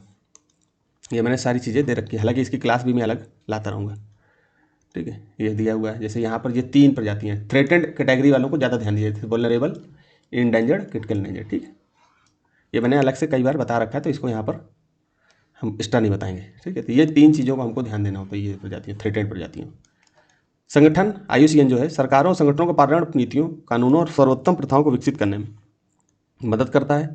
यह जैव विविधता के नुकसान को रोकने और प्राकृतिक आवासों की सुरक्षा के लिए वैज्ञानिक आधार प्रदान करता है, ठीक है, इस तरह से। मिलेनियम इकोसिस्टम असेसमेंट पारिस्थितिकी तंत्र की सेवाओं के निम्नलिखित प्रमुख वर्गों का वर्णन करता है। व्यवस्था, समर्थक, नियंत्रण और संरक्षण और सांस्कृतिक, निम्नलिखित में से कौन सा समर्थन सेवा है। समर्थन सेवा के बारे में पूछ रहा है। ये मिलेनियम इकोसिस्टम असेसमेंट उस समय चर्चा में था, इसलिए ये समर्थन सेवा के बारे में उन्होंने पूछ लिया था। कई बार क्या होता है, प्रकृति में कोई चीज़ें सामने चल रही होती हैं, आपको पता है कि जैसे कि खाद्य का उत्पादन हुआ और हम खा रहे हैं, लेकिन कई बार वो चीज़ें प्राकृतिक में पर्दे के पीछे चलती है, जैसे पॉलिनेशन, उसको हम लोग अभी पढ़ के आए, एक पेड़ से दूसरे से, ये प्रकृति के पीछे चल रही होती है। तो ये कहीं ना कहीं समर्थन सेवा है। इसी के द्वारा अगर ये चीज़ नहीं होगी तो हम क्या कर पाएंगे, हमको भोजन नहीं मिलेगा और खत्म हो जाएगा अस्तित्व पृथ्वी में। तो इस तरह से ये मिलेनियम इकोसिस्टम असेसमेंट ऐसा प्रोग्राम, इसको असेसमेंट मतलब कि निगरानी करनी थी, इसकी जांच करनी थी, इसको चेक करना था, इसके लिए एक इकोसिस्टम प्रोग्राम चला था कि कितना % ये क्या चल रहा था। इसमें क्या था, ये क्या चीज़ें, तो आपको सिंपल मैंने परागण पॉलिनेशन बताया था, तो सीधे आप पोषण चक्र और फसल परागण के बारे में पढ़ ही लोगे। इसमें कुछ ऐसा नहीं था कि इसमें कॉमन सेंस वाली चीज़ें बताई जाएँ। अब यहाँ पर देखिए, मिलेनियम इकोसिस्टम असेसमेंट के अनुसार समर्थन सेवाएं, सपोर्टिव सर्विस वे होती हैं जो अन्य सभी पारिस्थितिकी तंत्र के उत्पादन के लिए आवश्यक होती है, जिनके उदाहरणों में पोषक चक्रण, मृदा निर्माण और प्राथमिक उत्पादन शामिल होता है, ठीक है। तो व्यवस्था, खाद्यान्न और जल, नियंत्रण में जलवायु और रोग नियंत्रण, सांस्कृतिक में आध्यात्मिक और मनोरंजक लाभ, ठीक। तो इसके बारे में आगे जो है हम लोग देख लेते हैं। तो ये क्या है कि संयुक्त राष्ट्र का एक प्रोग्राम था, 2001 में चलाया गया था, काफ़ी चर्चा में था, इसलिए दोस्तों हर बार मैगजीन में आ रहा था, तो आपको पढ़ने की संभावना बनी रहती थी। इसका मुख्य मकसद ये समझना था कि इंसानों द्वारा प्रकृति पारिस्थितिकी तंत्र में किए जा रहे बदलावों का हमारे जीवन पर क्या असर पड़ता है, इसलिए इसको शुरू किया गया था। तो ये प्रकृति का एक तरीके से हेल्थ चेकअप था। वैज्ञानिकों ने बताया कि हेल्थ चेकअप हम कर रहे हैं, तो इसमें से वैज्ञानिकों ने बताया कि इंसानों को क्या क्या मिलता है। प्रकृति हमें सिर्फ खाना और पानी नहीं देती, बल्कि बीमारियों को रोकने और मिट्टी बनाना जैसे कई जरूरी काम भी करती है। नुकसान क्या होता है, ये हम अपनी जरूरतों के लिए जंगलों, नदियों को इतने तेजी से बदल रहे हैं कि प्रकृति कि ये फ़ायदा भविष्य में कम हो सकते हैं। तो आप देख ही रहे हो कि इतना ज़्यादा तरीके से पॉलिनेशन होगा तो कुछ दूसरी तरीके की चीज़ें भी सामने आने लगेंगी। समाधान क्या है, इसमें विकास के साथ साथ पर्यावरण को बचाने के लिए भी कदम उठाने चाहिए। इसी असेसमेंट में प्रकृति ने 4 मुख्य कारकों जैसे व्यवस्था, समर्थन, नियंत्रण और सांस्कृतिक में बांटा गया था, जिसका जिक्र आपके प्रश्न में दिया हुआ है, ठीक है। मिलेनियम इकोसिस्टम असेसमेंट ने प्रकृति से मिलने वाले फायदों, सर्विसेज को उनके प्रकृति के आधार पर अलग अलग खानों में बांटा। समर्थन सेवा का मतलब क्या था, वे बुनियादी काम जो प्रकृति पर्दे के पीछे करती है ताकि बाकी सब कुछ चलता रहे। इनके बिना ना फल उगेंगे ना नदियाँ बहेंगी। विकल्पों को समझें, पोषण चक्र, जैसे मिट्टी से पौधों को पोषण मिलना और फिर सड़ने के बाद वापस मिट्टी में मिल जाना, तो आपको पता है पोषण चक्र, न्यूटन साइकिल, इसके बारे में हम लोग एनवायरमेंट में कभी पढ़ेंगे, बाकी आपको इसको पढ़ना चाहिए, ये इंपॉर्टेंट है, ठीक। यह एक सपोर्ट सिस्टम है। फसल परागण, मधुमक्खियों द्वारा फूलों को फल में बदलना, बिना इस सपोर्ट के हमें भोजन नहीं मिलेगा, ठीक। फसल परागण ये सपोर्टिव सिस्टम में आता है। तो बाकी विकल्प क्यों गलत है, खाद्यान्न और जल, ये वो चीज़ें हैं जो हमें सीधे प्रकृति से मिलती हैं। जलवायु नियंत्रण, यह प्रकृति द्वारा चीज़ों को मैनेज करना होता है, ठीक। सरल शब्दों में समर्थन सेवाएं वे नियम जिन पर पूरा जीवन टिका होता है, ठीक है, ये चीज़ें हैं। तो आगे पढ़ते हैं। एंटीलोप, ऑरिक्स और चीरू, इनके बारे में दोस्तों मैंने बहुत अच्छे से बताया था, और पहले मैंने बताया था उसकी class flora and fauna series में पड़ी हुई है, ठीक है। बायोडाइवर्सिटी नाम की एक प्लेलिस्ट बनी है, उसमें आप जाओगे तो देखोगे तो आपको फ्लोरा एंड फौना सीरीज आपको मिलेगी। उसमें हम 45 प्लस जानवरों को, स्पीसीज को, पेड़ पौधों के बारे में बताएंगे, जिसमें मैंने 9 वीडियो डाल रखे हैं, ठीक है। उसको बहुत तीव्र गति से एक दिन में ही 2-3 दिन में खत्म कर दूंगा। पीडीएफ सब बनी रखी है, बस मुझे क्लास बनानी है, तो मेंटरशिप में व्यस्तता के कारण नहीं बन पाती हैं, तो माफ़ करना, ठीक है। तो इस तरह से आप देखोगे तो मैंने ऑरिक्स के बारे में बताया था कि ऑरिक्स जो है आपका भारत में नहीं मिलता है, ये आपको अरब वाले देशों में, अफ्रीका के, उत्तर पूर्वी अफ्रीका के क्षेत्रों में मिलता है, गर्म मरुस्थलीय क्षेत्रों में। चीरू आपका तिब्बत वाले क्षेत्रों में मिलता है, मैंने आपको बताया था। सिंपल पढ़ते हैं। अब ये देखिए थोड़े से तथ्य हैं, अब इसमें कॉमन सेंस कम लगता है, लेकिन थोड़ा अगर बेसिक आपका पता होगा तो ही आप इसको कर पाओगे। तो बेसिक आपका पता होगा कि ये जो है ओरिक्स आपका उत्तर पूर्वी अफ्रीका मिलता है और अरब वाले क्षेत्रों में मिलता है। चीरू आपका तिब्बत वाले क्षेत्रों में। आप पढ़िए, अब बेसिक इतना ही आपको पता है, लेकिन आप इसको थोड़ा सा कॉमन सेंस, जैसे आप बेसिक आपको पता चल गया ये दोनों के बारे में, बेसिक चीज़ें, बेसिक नॉलेज आपको पता चल गई, अब आप इसको पढ़िए। और इस गर्म और शुष्क क्षेत्रों में रहने वाले अनुकूलित हैं रहने के लिए, जबकि चीरू ठंडे उच्च पर्वतीय घास के मैदान और अर्ध मरुस्थलीय क्षेत्रों में रहने के लिए अनुकूलित है। तो ये आपको थोड़ा सही लग रहा होगा, फिर भी हम रख पढ़ते हैं। और इसका शिकार उसके श्रृंग भागों मतलब कि सींग के लिए किया जाता है, जबकि चीरू का शिकार कस्तूरी के लिए किया जाता है। तो आप चीरू के बारे में, कस्तूरी नहीं, कस्तूरी मृग अलग होता है, उसके लिए किया जाता है। चीरू का तो आप चीरू को ऐसे देखो कि चीरू जो है तिब्बत में मिलेगा, तिब्बत में मिलेगा तो उसकी जो है उसके शरीर में ऊन मिलेगा, ऊन मिलेगा तो उसको जो है ऊन के लिए यूज किया जाएगा। तो ये बात भी गलत हो गई, ठीक है। और ऑरिक्स आपका मरुस्थलीय क्षेत्र में मिलता है, तो वहाँ पर उसके शरीर में कुछ ऐसी चीज़ें नहीं मिलेंगी जिसके लिए उसको मारा जाए, ठीक। बाकी और भी वैज्ञानिक कारण होंगे, वो हम लोगों को इतना जानने की जरूरत नहीं है। ऑरिक्स केवल पश्चिमी भारत में मिलता है, जबकि चीरू केवल उत्तर पूर्वी भारत में ऑरिक्स मिलता ही नहीं है, ठीक। चीरू के बारे में आपको पता लद्दाख वाले क्षेत्रों में मिल जाता है, तो ये भी गलत हो गया, ठीक है। मान लो कि बी गलत हो गया, तो इसमें तो तीसरा तो डी ऐसे ही गलत हो जाएगा। सी अगर मान लो गलत है तो भी आपका ए बी सी ये चौथा गलत हो जाएगा। ए आपका बिल्कुल सही है। वैसे भी आप नॉर्मल पढ़ते, बेसिक नॉलेज आपका था, तो थोड़ा भी ये गर्म और शुष्क क्षेत्रों में रहने वाले के लिए अनुकूलित है। तो आपको पता है गर्म अफ्रीका गर्मी रहती है, अफ्रीका में, अरब देशों में भी गर्मी रहती है, शुष्क क्षेत्र भी रहता है, जबकि चीरू ठंडे पर्वतीय घास के मैदान और अर्धमरुस्थलीय क्षेत्रों में रहते हैं, ठीक है। इसके बारे में पढ़ लेते हैं। और इसके बारे में मैंने पढ़ा रखा था, तो अब यहाँ पर मैं आपको नहीं बताऊँगा। अब इसको जो है यहाँ ऑरिक्स चीरू के बारे में अलग से वीडियो हम लोगों ने डाल रखी है। बी गलत क्यों है? चीरू का शिकार उसकी अत्यधिक महीन ऊन, सहतूस जुल को बोलते हैं, सहतूस की साल भी बनती है, के लिए किया जाता है, कस्तूरी के लिए नहीं, कस्तूरी के लिए नहीं किया जाता। कस्तूरी मृग यानी मस्क डियर से मिलती है, ठीक। आगे चलते हैं। निम्नलिखित में से कौन से भौगोलिक क्षेत्र जैव विविधता के लिए संकट हो सकते हैं? जैव विविधता के लिए संकट हो सकते हैं, ठीक है। अब देखिए वैश्विक तापन, ग्लोबल वार्मिंग, इंग्लिश में देखो, बिल्कुल सही है कि भाई वैश्विक जैव विविधता के लिए संकट, ग्लोबल वार्मिंग, गर्मी बढ़ रही है, ग्लेशियर पिघल रहे हैं, तो ये तो कारण होगा। तो ये जहाँ जहाँ है, अब देखिए यहाँ कॉमन सेंस लग रहा है, तो यहाँ लग रहा है तो लगाएंगे, जहाँ नहीं लग रहा है वहाँ जबरदस्ती नहीं खोजने का प्रयास करेंगे। तो एक आपका सही है, सी सही है, डी सही है, बी गलत हो गया, ठीक। आवास का विखंडन, ठीक है, आवास का विखंडन कर दोगे तो भी दिक्कत होगी। मान लो ये आपका जंगल था, आपने बीच से रोड निकाल दी, अब क्या होगा, कुछ जानवर यहाँ थे, कुछ जानवर यहाँ थे, अब आपस में ये एक दूसरे से मिलते थे, मीटिंग करते थे, नेस्टिंग करते थे, ये सब चीज़ें चलती थी। यहाँ पर रोडें बन गई, अब रोड से वाहन निकलने लगे, आवाज़ें आने लगेंगी, तो ये बाहर भागेंगे जंगलों से। तो जो जगह ये इनका आवास का विखंडन हो गया तो भी इनको दिक्कत हो जाएगी। तो ये भी जैव विविधता के लिए संकट है, तो ये भी एक कारण है। विदेशी जाति का संक्रमण, मान लो कोई बाहरी जाति आ गई, मान लो कि अमेरिका से कोई ऐसी संक्रामक प्रजाति आ गई, तो इसको संकट हो सकता है, यहाँ के जीवों को संकट हो सकता है, या कोई ऐसा पौधा आ गया। एलिफेंट घास के बारे में पढ़ते हैं हम लोग कि वो जो है कहीं ना कहीं नुकसान पहुंचाती है, तो ऐसी कुछ ऐसी विदेशी प्रजातियाँ आएंगी तो वो भी नुकसान पहुंचाएगी। शाकाहार को प्रोत्साहन, ये थोड़ा सा लग रहा होगा कि ये तो आपको वैसे भी शाकाहार अगर कहोगे, तो मान लो शेर है तो हिरण को कैसे खाएगा अगर वो शाकाहारी हो जाएगा तो 4 वाला ऑप्शन थोड़ा सा गलत लग रहा है, ठीक है, कॉमन सेंस में। तो 4 को हमने काटा, ठीक है, और 1 2 3 को हमने कॉमन सेंस से थोड़ा सोचा तो हम यहाँ तक पहुँच गए। तो ए ऑप्शन बिल्कुल सही है, ठीक है। तो इसका आंसर ए होगा मेरे हिसाब से, मैंने देखा नहीं, ए है, ठीक। कौन सा पढ़ रहे हैं भाई कहाँ आ गए? हाँ ये वही तो मैंने सोचा, खैर वहाँ भी यही था। तो इस तरह से ये जो है पढ़ना है, तो इसको पॉज करके, इसमें कहीं कोई नई चीज़ नहीं है इसलिए मैंने इसको बता दिया, ठीक है। जब जंगलों आवास विखंडन के बारे में थोड़ा देख लो। प्राकृतिक क्षेत्रों को सड़कों, कृषि सही करेंगे, छोटे हिस्सों में बांट जाते तो जीवों के भोजन और प्रजनन के अवसर कम हो जाते हैं, ठीक। डी क्यों गलत है? शाकाहार को प्रोत्साहन, शाकाहार को बढ़ावा देना जैव विविधता के लिए खतरा नहीं है, बल्कि यह पशुपालन के लिए जंगलों की कटाई को कम करके पर्यावरण संरक्षण में सहायक हो सकता है, ठीक है। पशुपालन कर लोगे, जंगलों की कटाई को कम कर दोगे, कम करके पर्यावरण संरक्षण किया जा सकता है, तो ठीक है। और ऑप्शन आप पॉज करके इसको देख लेना, ठीक है। इसको भी पढ़ ही देता हूँ। विदेशी जानवर, जब किसी बाहरी प्रजाति को किसी नए क्षेत्र में लाया जाता है तो वहाँ की मूल प्रजातियों के संसाधन जैसे भोजन स्थान के लिए प्रतिस्पर्धा होती है और अक्सर उन्हें नष्ट कर देती है, ठीक है। तो इसलिए भी दिक्कत करता है। आगे देखते हैं। अब देखिए ये काली गर्दन वाला सारस के बारे में, ब्लैक नेक्ड क्रेन के बारे में हमने वीडियो डाला हुआ है, आप देख लेना दोस्तों। चीता, उड़न गिलहरी, फ्लाइंग स्क्वायरल और हिम तेंदुआ। उपरोक्त चूहे भारत में प्राकृतिक रूप से पाए जाते हैं। आपको पता होगा कि प्राकृतिक रूप से काली गर्दन वाला सारस आपको उत्तर पूर्वी राज्यों में हम लोगों ने बताया था आपको मिलता है। फ्लाइंग फॉक्स भी उत्तर पूर्वी राज्यों में मिलता है। हिम तेंदुआ भी आपको मिलेगा प्राकृतिक रूप से, ठीक है। यहाँ पर केवल भारत नहीं बोल रहा है, अगर केवल कहते थे तब तो दिक्कत थी। यहाँ केवल भारत में, तो भारत में मिलते हैं, आसपास के क्षेत्रों में मिलते हैं, तो लेकिन चीता नहीं मिलता था। आपको पता है ये पहले पूछा गया, तो चीता वैसे भी नहीं, चीता तो अभी स्टार्ट किया गया 2020 21 के आसपास चीता प्रोजेक्ट। और वैसे भी अब जो है प्रश्न ये पूछा जाता तो ये चारों हो जाएंगे, 1 2 3 4, लेकिन उस समय पूछा गया था तो ये 3 थे, 1 2 3, मतलब 1 3 4, ठीक। इसलिए इस तरह का प्रश्न और भी आ जाते हैं। ये देखो गिलहरी वाला प्रश्न मैंने बताया था कि यहाँ पर ऑप्शन में गिलहरी पूछा और यहाँ पर प्रश्न बना दिया 2023 में। तो इसलिए कोई भी चीज़ पूछी जा रही है, जैसे 2006 में मार्सुपियल पूछा गया था। अब कई लोग मार्सुपियल के बारे में यूपीएससी के पीवाईक्यू देखे होते तो आराम से मार्सुपियल के बारे में पता होता और कर पाते। इसीलिए मैं बार बार बोलता हूँ कि हम लोग क्वेश्चन को बताते नहीं हैं, उसके ऑप्शन को भी रगड़ देते हैं कि यूपीएससी अगर उससे भी पूछेगा, ऑप्शन को घुमाएगा, तो कम से कम उससे सवाल कर लो, ठीक है। तो ये चीज़ें बहुत सिंपल थी। अगर आप गिलहरी के बारे में नॉर्मल भी सर्च करके पढ़ते तो थोड़ा सा आपको एक्स्ट्रा जानकारी मिल जाती। फिर इसके बारे में पढ़ लेते हैं। चीता भारत में एशियाई चीता 1952 में आधिकारिक रूप से विलुप्त घोषित कर दिए गए थे। वर्तमान में भारत में पाए जाने वाले चीते अफ्रीका, नामीबिया, दक्षिण अफ्रीका से लाकर कूनो नेशनल पार्क में बसाए गए हैं, अतः वे प्राकृतिक रूप से यहाँ निवास नहीं करते। इसलिए भी गलत हो जाएगा, ये चीज़ तो मैंने ध्यान ही नहीं दिया, इसलिए भी गलत हो जाएगा कि ये प्राकृतिक रूप से नहीं पाए जाते, क्योंकि अभी हम बाहर से लेकर के आए, ठीक है। तो इस तरह से भी गलत हो, अभी भी ये क्वेश्चन अगर आएगा, मैं पहले बता चुका हूँ, उस बात को वापस लेता हूँ मैं, तो दूसरा भी गलत हो जाएगा, क्योंकि अब ये आएगा तो इस तरह से फिर भी ये सही होगा कि 2 को हम गलत मानेंगे क्योंकि बाहर से लाए गए हैं। अब यहाँ पर प्रजनन होगा, फिर धीरे धीरे इनकी संख्या आने वाले समय में बढ़ेगी, तो फिर आप 2000 आपके बच्चे जब यूपीएससी का पेपर देंगे तब उसको सही मान लेना, ठीक है। आगे चलते हैं। कृषि पद्धतियों पर विचार कीजिए। समोच्च बांध। अब दोस्तों यहाँ पर समझ में आ गया ना, ये चीज़ें मैं इसलिए पॉज करके आपको दिया हूँ इस प्रश्न को।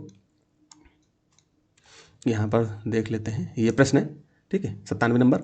इसको मैंने ये क्वेश्चन दिखाया, इसको मैंने कहा पॉज करके देख लो, मैं इनको साफ कर देता हूँ, थोड़ा सा पढ़ लेना, ठीक है।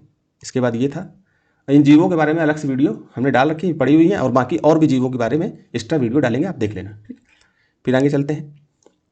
अभी दोस्तों देखिए, कृषि पद्धतियों पर विचार कीजिए। समोच्च बांध, अनुपद सस्यन, सस्यन यहाँ पर लिखा होगा, ये सस्यन, ठीक है। कभी कभी क्या है कि यूपीएससी का जो पेपर है 2012 का वो बहुत कटा पिटा है, तो हम लोग उसको स्कैन जब करते हैं, जिससे करवाते हैं, तो वो उसको ठीक नहीं करता। बाद में जब मैं पढ़ता हूँ तो कुछ चीज़ें तो मैं अपने आंखों से देख लेता हूँ, कुछ चीज़ें मुझे नहीं दिखती, तो छूट जाती हैं, तो गलती हो जाती है, अगली बार नहीं होगी, ठीक है। शून्य जुताई।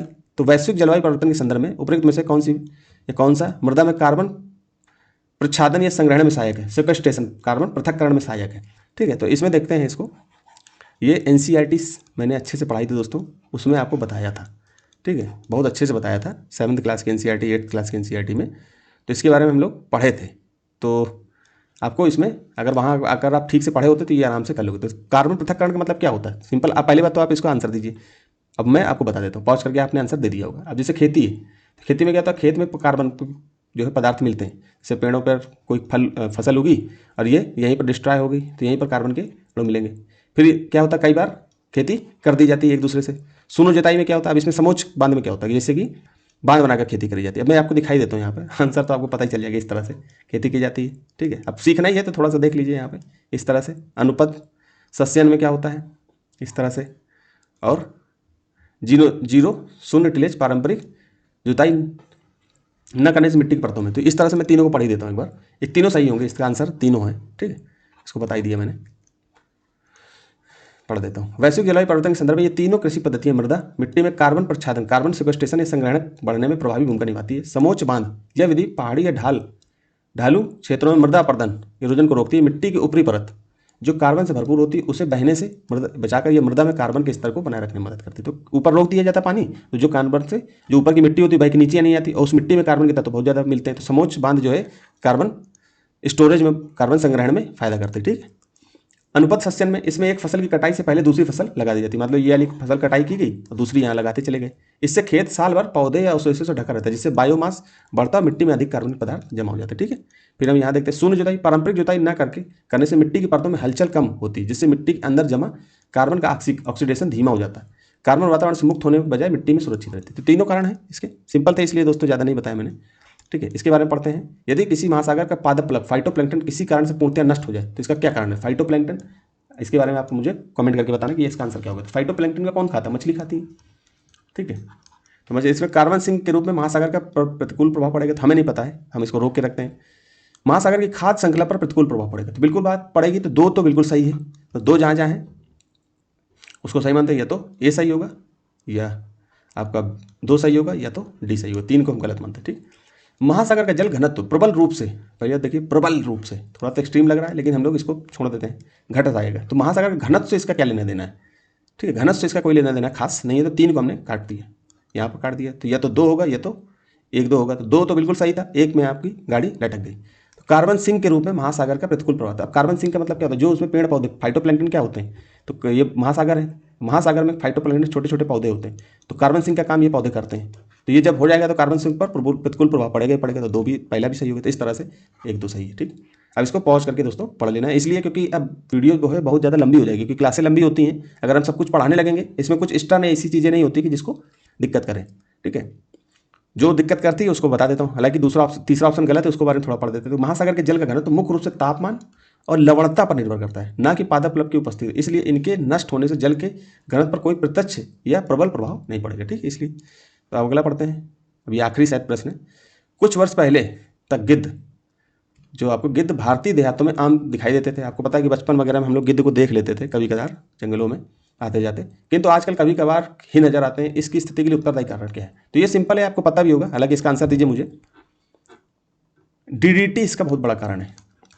डीडीटी कैसे कि जो इसका, अब डीडीटी के बारे में पढ़ना दोस्तों, पूछा गया 2022 में क्वेश्चन, वैसे भी पूछा गया कई बार। तो इसमें क्या होता है कि जैसे कि जो मवेशी होते हैं, हम लोग उसके लिए दुग्ध उत्पादन के लिए, उनके किसी बीमारी के लिए, इलाज के लिए डाइक्लोफेनेक नाम की एक दवा इस्तेमाल करते हैं। डाइक्लोफेनेक नाम की दवा इस्तेमाल करते हैं। उससे क्या हो रहा है कि वो मवेशियों को खिलाई जाती है, मवेशी खाते हैं इसको। इसके बाद मवेशी जब मर जाते हैं तो उसको खुले ज़मीन पर बाहर छोड़ दिया जाता है। अब उसको आकर गिद्ध खाते हैं। अब गिद्ध खाएंगे तो गिद्ध खाते हैं तो उनके अंदर जो उनकी किडनियाँ वगैरह, उसकी पेन किलर टाइप की होती होगी शायद, तो उनकी किडनियाँ वगैरह चली जाती, खत्म हो जाती। तो जिससे क्या हो रहा है कि उनको, उनकी संख्या कम होती जा रही है, बहुत यकायक रूप से कम हुई है दोस्तों। तो इसमें पहला ऑप्शन पढ़ो, नवीन प्रवेशी जातियाँ द्वारा उनके नीड़ स्थानों का नाश होना, मतलब नेस्टिंग मेटिंग जो होता है उसका नाश होना। तो ये हमको तो नहीं लग रहा है कि ऐसा कुछ हो रहा है क्या, कि मतलब नई कोई जो है प्रजाति आ गई जिसके कारण उनकी नेस्टिंग प्रजातियों में दिक्कत हो रहा है। गो पशु मालिकों, जो आपके यहाँ पर देखो कैटल ऑनर द्वारा रुग्ण पशुओं के उपचार है तो प्रयुक्त एक औषधि, ये तो थोड़ा लग रहा है, लेकिन हम आगे भी पढ़ेंगे। उन्हें मिलने वाले भोजन में आई कमी, उनमें हुआ व्यापक दीर्घ स्थायी तथा घातक रोग, ऐसा भी कुछ नहीं है। और उनमें मिलने वाले भोजन में कमी, ऐसा भी कुछ नहीं, भोजन पर्याप्त है। बी ऑप्शन इसका सही आंसर हो जाएगा। तो इसको हम पढ़ लेते हैं, थोड़ा देख लेते हैं कि गो पशु मालिकों द्वारा ये चीज़ें रुग्ण पशुओं के उपचार हेतु प्रयुक्त, मतलब रोग, जो पशु के रोग है, बीमारियां हैं। गिद्धों की आबादी, इस भारी गिरावट का मुख्य कारण डाइक्लोफेनेक नामक दवा है। जब इस दवा को उपचारित पशु मर जाते थे और उनका गिद्ध उनका मांस खाते थे, ठीक है, तो उनके गुर्दे किडनी फेल हो जाती, जिससे उनकी मृत्यु हो जाती, ठीक। तो 9 प्रजातियां हैं दोस्तों, इसके बारे में थोड़ा सा देख लेना इसको। तो अति संकटग्रस्त प्रजातियों के बारे में थोड़ा देख लेते हैं। इन प्रजातियों के लुप्त होने का खतरा सबसे अधिक है। तो इसमें ओरिएंटल व्हाइट रम्प्ड वुल्चर चर्चा में दोस्तों, पूछ लेगा, अप्रैल की मैगजीन में था। लॉन्ग बिल्ड वुल्चर, ठीक, स्लेंडर बिल्ड वुल्चर, फिर रेड हेडेड वुल्चर, ये पूछ सकता है। तो ये क्रिटिकल इंडेंजर्ड में है, इसलिए इनको जरूर पूछ लेगा, तो इनको याद रखना। फिर आपके इंडेंजर्ड में इजिप्शियन वुल्चर है, ठीक। संकट के निकट मतलब नियर थ्रेटेड में कौन सी प्रजातियां हैं? तो ये प्रजाति वर्तमान में सुरक्षित है लेकिन भविष्य में खतरे में आ सकती हैं। तो इनमें सिनेरियन वुल्चर, बियर्डेड वुल्चर, हिमालयन ग्रिफन, इनके बारे में पूछ सकता है। कम चिंताजनक में, लीस्ट कंसर्न में यूरेशियन ग्रिफन है, जिनकी चिंता करने की ज़्यादा जरूरत है नहीं। बाकी विशेष तथ्य में इनमें से 7 प्रजातियां भारत के स्थानीय हैं, ठीक है, रेजिडेंस है, स्थानीय, इसलिए इनको थोड़ा सा ध्यान रखना। जबकि सिनेरियन और यूरेशियन ग्रिफन प्रवासी पक्षी हैं जो सर्दियों में आते हैं। तो ये 2 को हटा दो, बाकी जितने भी 7 हैं वो कौन कौन सी, इसको हटा दो, यूरेशियन को, और सिनेरियन इसको हटा दो। बाकी ये बियर्ड वुल्चर हिमालयन है तो हिमालय में मिलेगी, तो भारत में मिलेगी। इजिप्शियन वुल्चर, रेड हेडेड वुल्चर, और ओरिएंटल वाइट रम्प्ड वुल्चर और लॉन्ग बिल्ड वुल्चर, ठीक। तो इनके ये भारत में प्राकृतिक रूप से या स्थानीय रूप में मिलते हैं, ठीक। गिद्धों के संरक्षण के लिए भारत ने वुल्चर एक्शन प्लान 2020 से 25 चलाया था। अभी देखिए ये इसलिए 2025 में इसका प्लान खत्म हुआ, तो इसके बारे में यूपीएससी 2026 में प्रश्न बना देगी, इसलिए अभी चर्चा में भी था, इसलिए आपको इसको ध्यान रखना है, ठीक है। तो दोस्तों, तो यहीं तक इसको समाप्त करते हैं। आप लोग अच्छे से पढ़िए ध्यान से, और मन से तैयारी करोगे तो आपका सिलेक्शन भी होगा। यहीं तक रखते हैं, धन्यवाद।